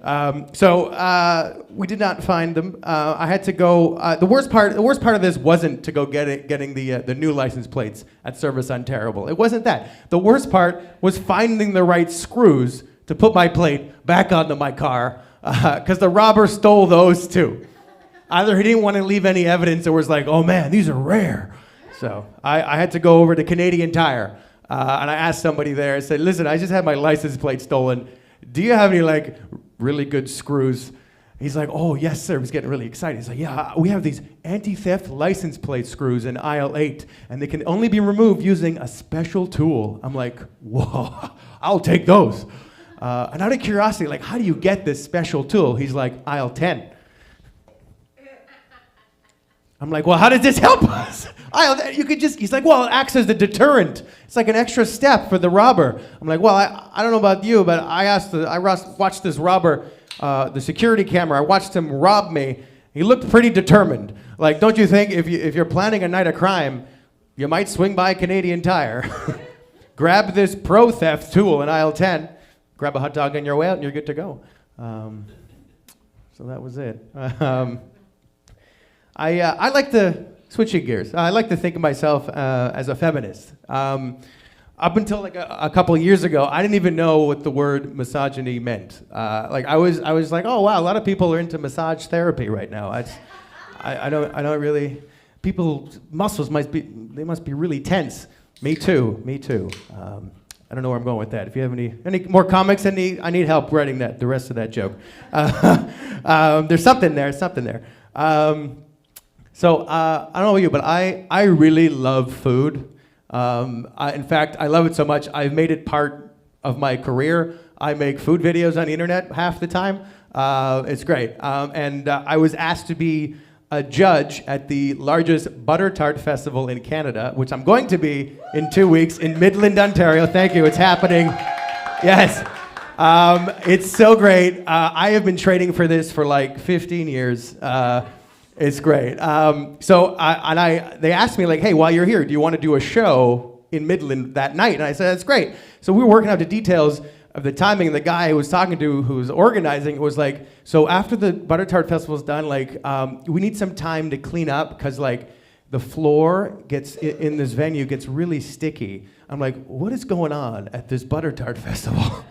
He's like, well, everyone eats butter tarts and it falls on the ground. I'm like, oh, gotcha. He's like, yeah, then after that we have the annual Midland orgy. And I'm like, well, okay, there it is. Maybe I can just perform during that time. That'd be fine. How much more time I got? That's all I prepared, but I can do one more if we got, sure. Okay, I'll do a quick one. Anybody here on Tinder right now? Like swiping right now? You're swiping, yeah. Any success? Has anybody had success on Tinder? Yeah? That's awesome. Are you in the relationship now? Yeah, we are. So it worked. That's amazing. Oh my God. Here's the thing. I miss the entire Tinder era, because I'm with the person I found just before Tinder came out. I'm married. which sucks because like it was so hard to get laid back then. Actually, it might be harder now being married. So that's the last joke. Thank you very much. Sarah Joseph D. I read his name, right? Joseph D. And I went, oh, Joey D. Sounds like a fucking mafia guy, right? Joey D. Hey, Joey D. Hey, good to see you, Joey D. Joseph D. sounds like if a British guy didn't understand gangster movies, you know? Oh, I say it's Joseph D. Back from another hit, Joseph D. Anyhow, ladies and gentlemen, we're going to keep things moving. Speaking of names, the next performer's name is Faye Paulette, which I have told her if you translate Faye into the Celtic meaning, it means fairy, and her last name, Paulette, means chicken. So our next comic's name is Fairy Chicken. But we just call her Faye Paulette. Ladies and gentlemen, Faye Paulette. Thank you, Larry. Keep it going for Larry, everyone. Oh my goodness. Guys, it's Pride Month. Yay! My hope was that the very obviously lesbians would be in here for it. And they'd be like, oh my God, yes! Ally. No, I'm just kidding. I'm bisexual, the most indecisive of the LGBT+. I'm also the plus in the LGBT+. That's a fat joke. Oh my goodness. Yeah, I work at a coffee shop, hipster coffee shop, and I was off June 1st, and then June 2nd, I walked up to the bar, I'd been working a couple hours, and my coworker was like, Faye, it's Pride Month. We've been working together 2 hours, and you haven't said anything to me. What do you have to say for yourself? I was like, all I could think of was like, yes? No, yeah. Very hipster coffee shop. How hipster is it, you may be asking me? Oh, thank you. It is such a hipster coffee shop that I've seen a man bring his own typewriter. I shit you not, this man walked in with the most confidence I've ever seen. It was a little like suitcase, and he was like, woo, and he set it up, opened it up, stood at his table, and he just like started accumulating women around him. It was wild. It was so crazy. They were all just like, oh my God, is that a typewriter? Oh my God, do you write? You write on that? And he's just like, yeah, this whole thing. Oh. He knew what he was doing. And we had to go get one of those like slippery when wet signs because it got very dangerous. But on the way there, I was like, hey, slip and slide, wee. Okay, never mind. Didn't do that. He. I work in the kitchen at this coffee shop. I'm a cook. I prepare foods and like different items, and then I like actually do like the sandwiches and the bagels, and then I deliver them to people. In the kitchen, I don't know if we have any like kitchen workers here. Woo! One person, yeah. You have to wash your hands a lot, like a lot. And one of the most common things that happen is dermatitis, which is just like a fancy word for eczema or eczema, however you're supposed to pronounce it. Does anyone know what's proper? Eczema, very confidently, thank you. Doesn't it sound like a spicy alcohol? Like that Greek one, the like, Zima, is that what it's called? Ouzo, yeah, ouzo, and you're like, yes, and then it cleans you on the inside, and you're like, clean alcohol. What was I saying? Eczema. My hands get very dry.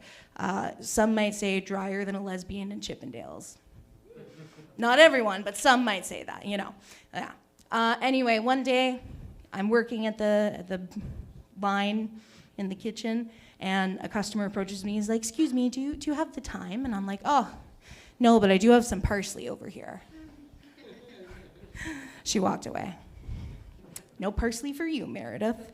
But then the other day I was making some soup, delivering the soup, and I walked around the corner to bring the soup to the customer, and who do I see but my dear friends Kyler, Skylar, and Devin, who I promise it's related. They're polyamorous, which is called a polycule, if you didn't know. Some trivia for you. And I see them, and I'm like, oh my gosh, guys, what are you doing here? This is awesome. And I give them their soup. We're yabbing away. I'm just a girl. I love to yab. And I love to drink water. Oh my gosh.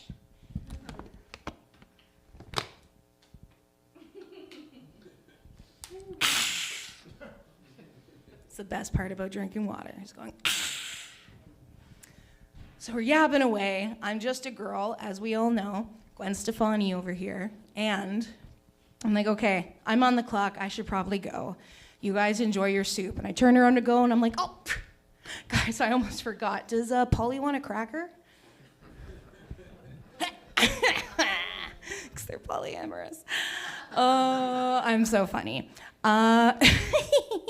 Anyway, the other day I was at a housewarming party my friend was having, and I had to get there a little late because I was working, so I was like, guys, I'll be there later than everyone else, you know. Get going, party on. But the party don't start till I walk in, a la Kesha, so. Oh, Kesha. Moment of silence for Kesha. Okay, that's enough. All right. So I get to the party. The host opens the door. I give her a big old French kiss, and that's the classiest way to greet people. A French kiss. I don't know what you guys are thinking. Come on. Anyway, I say hi to the host, and then I'm going around, and I'm Frenching the whole room, right? Guys, it's French kiss. You know, you go, mwah, mwah, darling. Like, right? Very classy. Yeah, I don't know what you're thinking. Anyway, I'm Frenching the whole room, right? And I don't see Kyler, Skylar, or Devin, who, like, they said they were going to be there. And I'm like, oh, where'd they go? Weird. So I find the host and like, hey, have you seen Kyler, Skylar, and Devin? You know, they said they were going to be here. And she's like, oh, you know, Faye, they actually had to get going. And I was like, oh, man. You mean they're already polygone?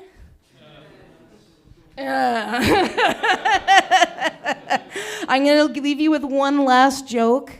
Why did the donut go to the dentist?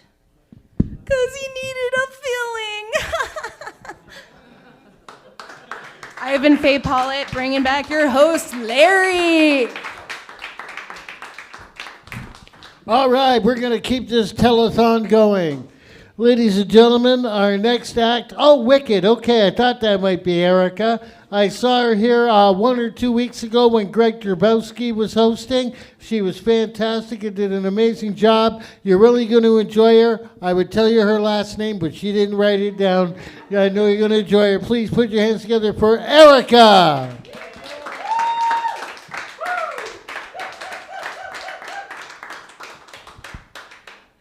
Hello, everybody. How we doing? We're hanging in there, yeah. Getting to the end of the show. Thank you guys so much for staying. Woo. Give it up for yourselves. So, yeah, I don't know if George is here. I don't see George. But I am George's worst nightmare because I'm happy. And I hate to break it to him, but cancer is not as consistent as he thinks it is because I'm here.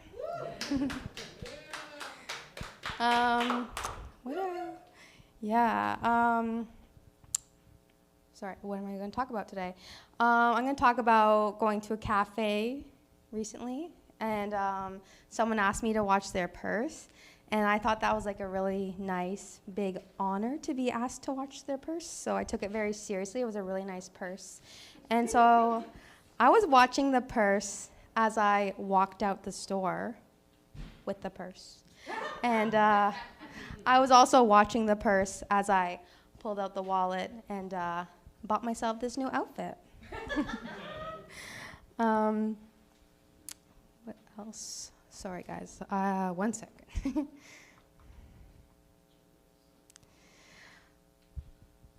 Okay, so I think we're all here because we like comedy, and there's this concept in comedy that, you know, trying to keep it a little more, I guess, inclusive. It's called, you know, you should only punch up, you shouldn't punch down.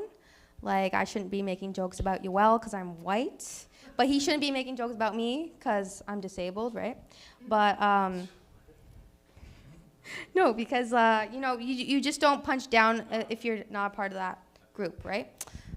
Okay. Anyways, I want to tell you guys I'm against this concept because I don't know, like people like they shouldn't make jokes about me, but that just implies that I'm down, right? Like I'm below everybody, right? And I don't really like that because I'm from Oakville.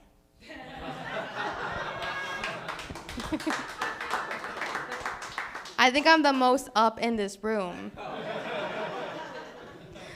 Second to my boyfriend who owns the place that we live in. Yeah, what else, guys?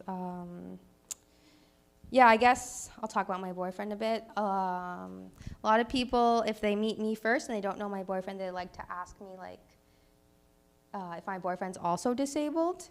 And maybe it's a fair question because I think a lot of people think that disabled people kind of keep it all in the family.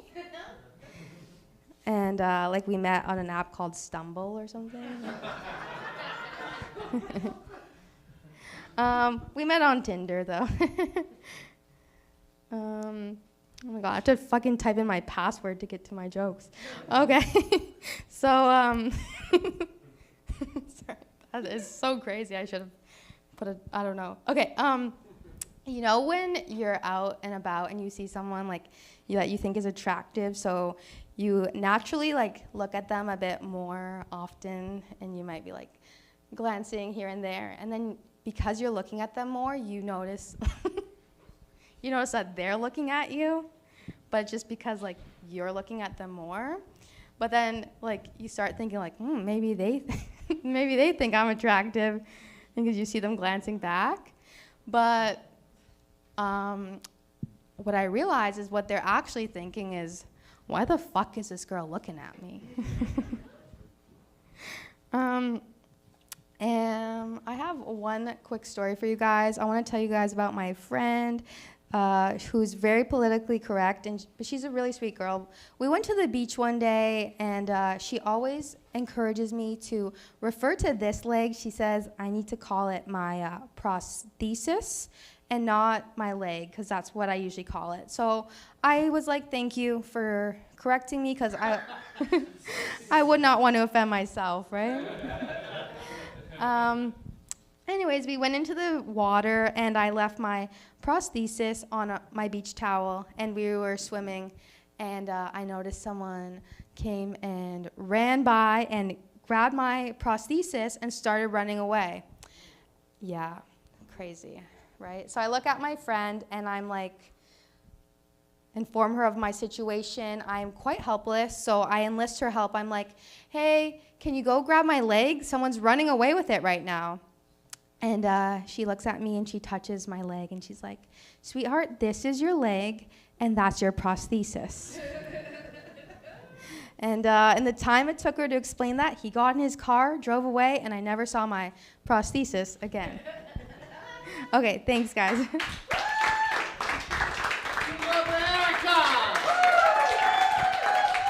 Keep it going for Erica. She brought up the beach. Here's a quick impression. Old guy on the beat.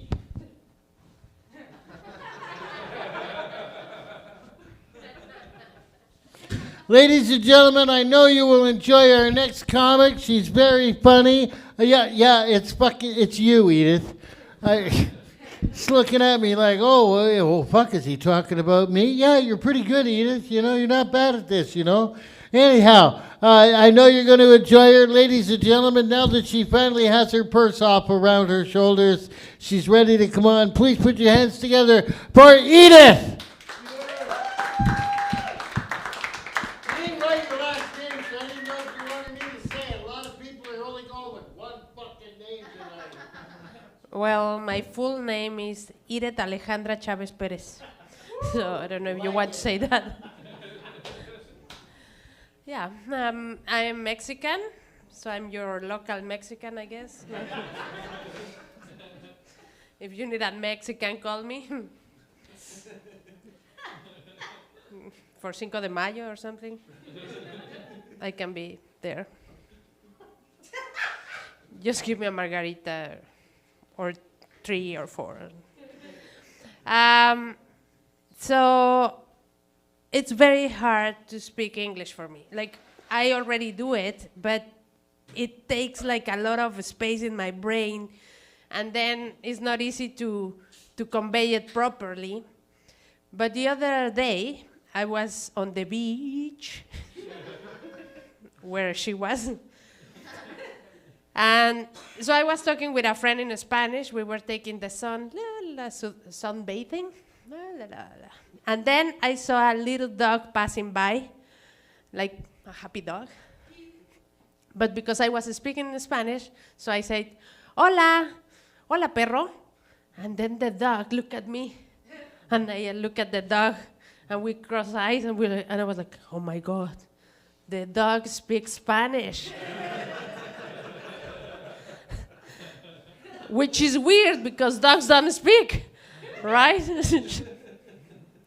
Then I saw him, and yes, his family was like speaking Spanish. I was like, oh, I knew it. It was easy to talk to the dog than with some of you. As I said, I'm from Mexico, and I'm from Mexico City.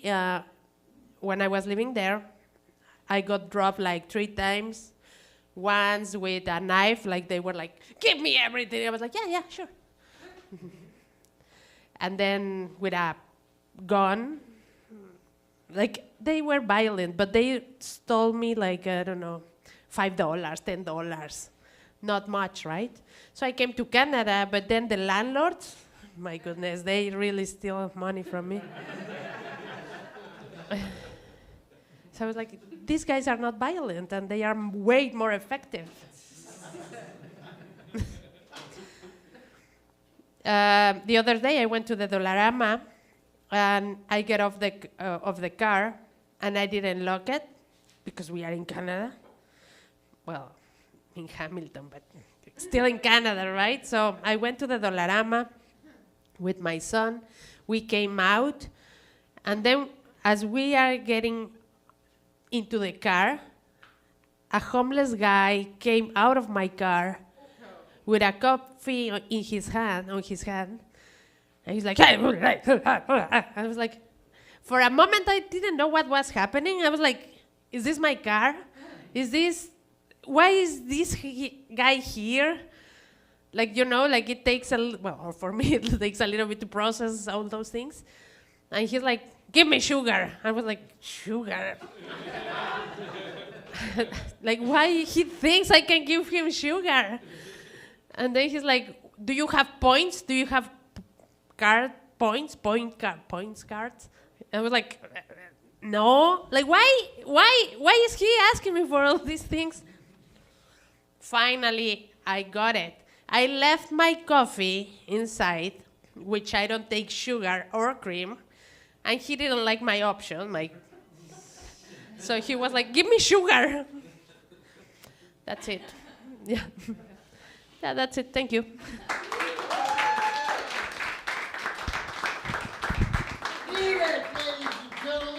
Edith, now we come to a very bizarre point in the evening. There's names on this list, and I don't know if these people are still here. So I'm going to check it out first. Are Julia or Kelsey here? No, they left. Okay, so they're gone. Is Aaron here? Yes. Right on. All right. Ladies, is Francis here? Yeah. Wicked. Okay, so here's what's happening.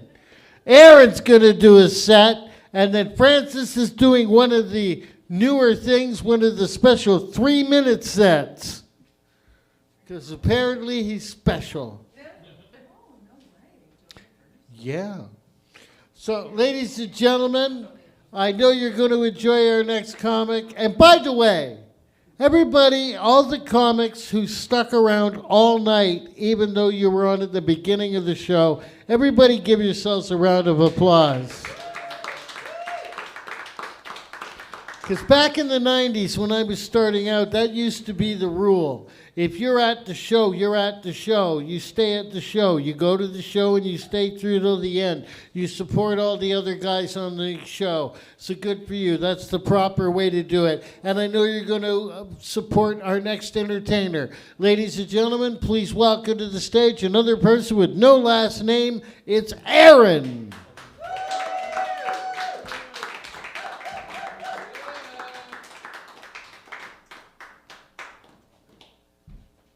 So I found out today I have an ass. But I'm not going to show it to you, so. Okay, here's my ass. Now, so I'm actually losing weight, so I'm losing my ass. I went from a size 8 to a size 6, and now I need a size 4. And I don't really know why women want to have a big ass, but I don't know. This is not what I was supposed to be saying. So someone just messaged me, OMG, did you guys end up going on? I tried to bring a friend here to go on for the first time ever. She chickened out. She's gone. And I'm sorry, I shouldn't be doing this. None of us should. No, you're funny, Paul. Some people should give up on their dreams, but Paul's not one of them. No problem. Okay. This is the worst part. I'm gonna figure it out. So I hate this question. How's everyone doing tonight? Like, what does that even mean? Woo! Like, are you okay?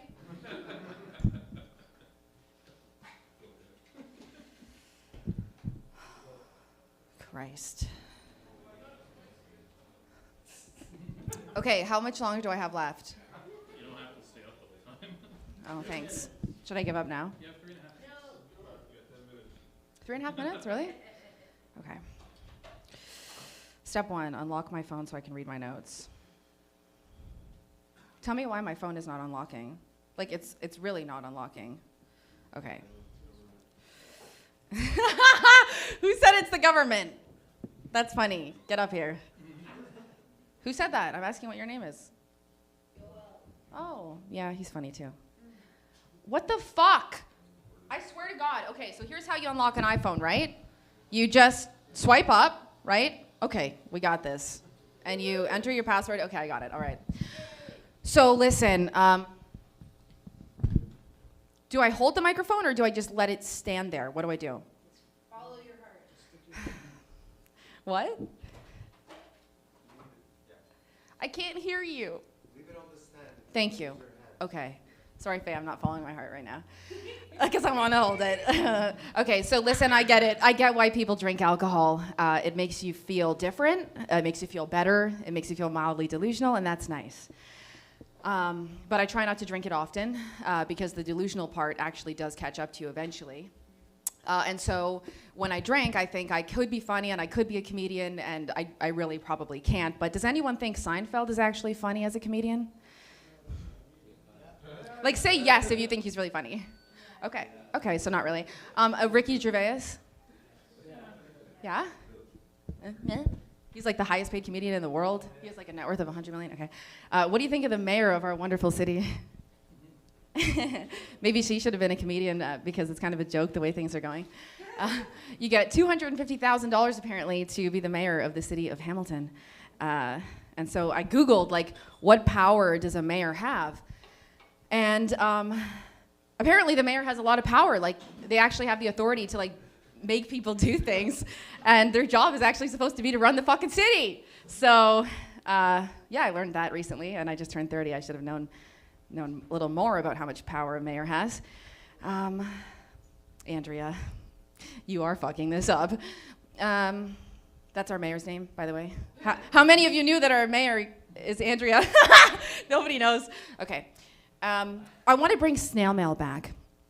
And I think that's a great way to cheat, because your partner is never going to think that the letter that you got in your mailbox is like a 50 Shades of Grey style written letter from your ex. They're going to think it's your cell phone bill. And so it gives you a lot of time in between your impulses to think about whether or not you want to make that mistake, get another STD or not. Cheating using your phone is not cheating, it's being a lazy whore. It's too easy, and love is such a scam. Disney movies teach us that Prince Charming is on the fucking way, and he's not. And if he is, he's not coming, but if he is, he's coming inside you, and then you're pregnant, and then you have a baby, and then it's over. So, over for you to have a life of freedom and doing what you want when you want.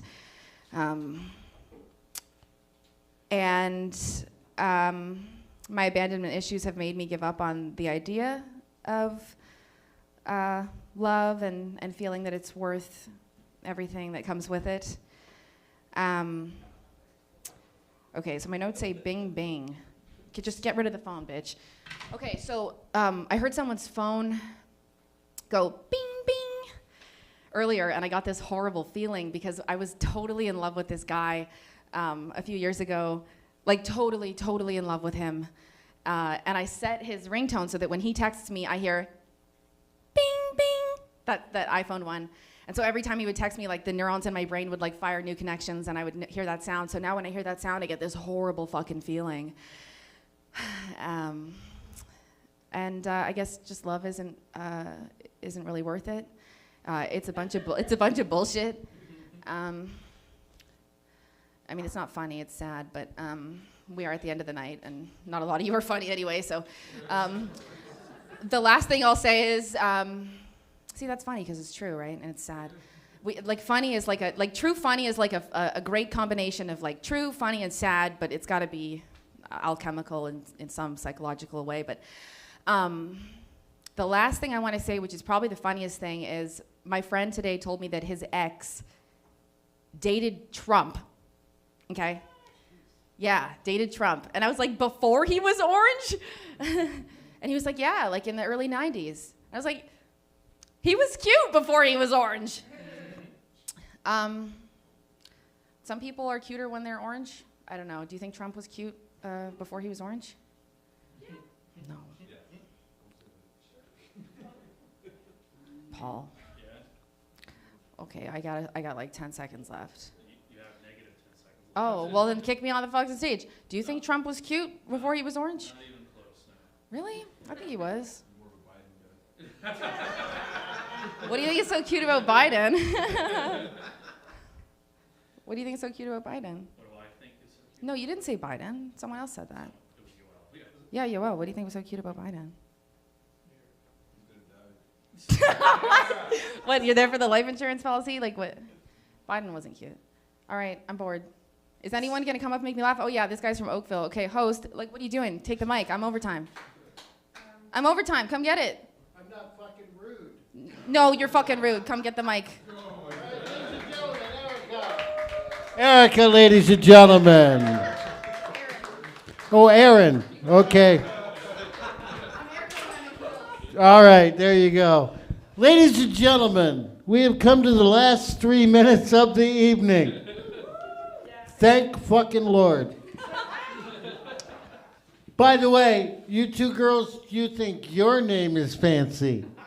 Wait till you hear the name of the next comic. That's a fancy fucking name. Ladies and gentlemen, would you please welcome to the stage before I get to say goodnight to you all. Please welcome Francis.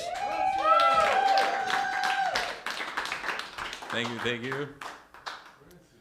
Yeah, that's my name. Yeah. I was in Oakville, and I was at a comedy show, actually, and there was a guy on stage trying to tell the audience that the city was becoming less and less white. And the way he proved his point was he pointed to me and said, "You, what's your name? Do you agree with me?" I said, "My name's Francis." And I think that's possibly the worst way to prove that a place is getting less white is by calling out on a guy named Francis in the crowd. Anyway. Definitely not a good play. But I thought I would start us off with a poem. It's not a very good one, and it's corny, but roses are floral, violets are annual, please give me oral, and maybe some anal.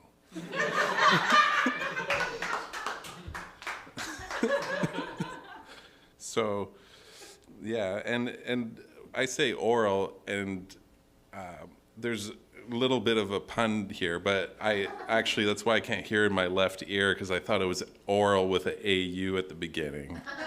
So, you gotta be careful with that. And anyway, but yeah, so sexual intercourse, that is just a really long way to say sex, if you think about it. And I think in a few years, that'll even become not good enough for like doctors to use, and they'll start saying stuff like penis, vagina interactions or something. They'll come up with something new, make it even longer. But here's a shower thought I had the other day. The first guy who drank pineapple juice, his penis was the original Gushers fruit snack. That's the kind of stuff I think about in the shower, you know. But and here's another shower thought I had is nobody knows what boogers smell like, because they're just always there, you know. Anywho, scrolling down my list, I'm cherry picking here. I'm leaving the bad ones out for you guys. But speaking of anal, I had an idea. Is you know how there's edible underwear? Well, you can have edible anal beads.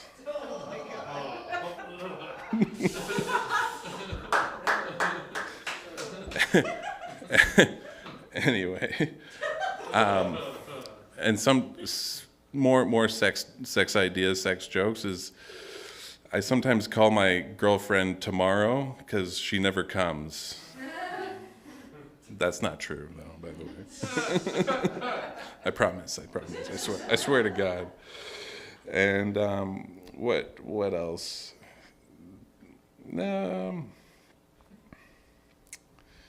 Yeah, another one. The male G-spot. You ever hear of that one? It's when you get massaging inside your butt, you know, and somehow it makes men come. I don't know about it, but I thought of a different name for it, much more suiting, is a bumbaclit.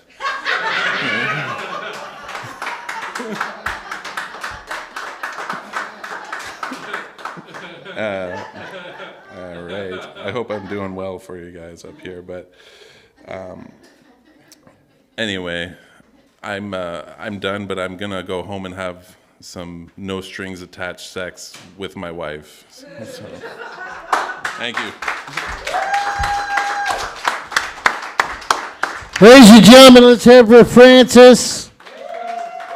Let's hear it for all the other comics you had tonight. For you people in the audience, thanks for putting up with us and supporting us tonight. Usually it's a lot of comics here tonight, so I usually end these shows with the open mics like an AA meeting. I say to all the stand-up comedians, keep supporting each other, keep working at it, and keep coming back. Good night, everybody.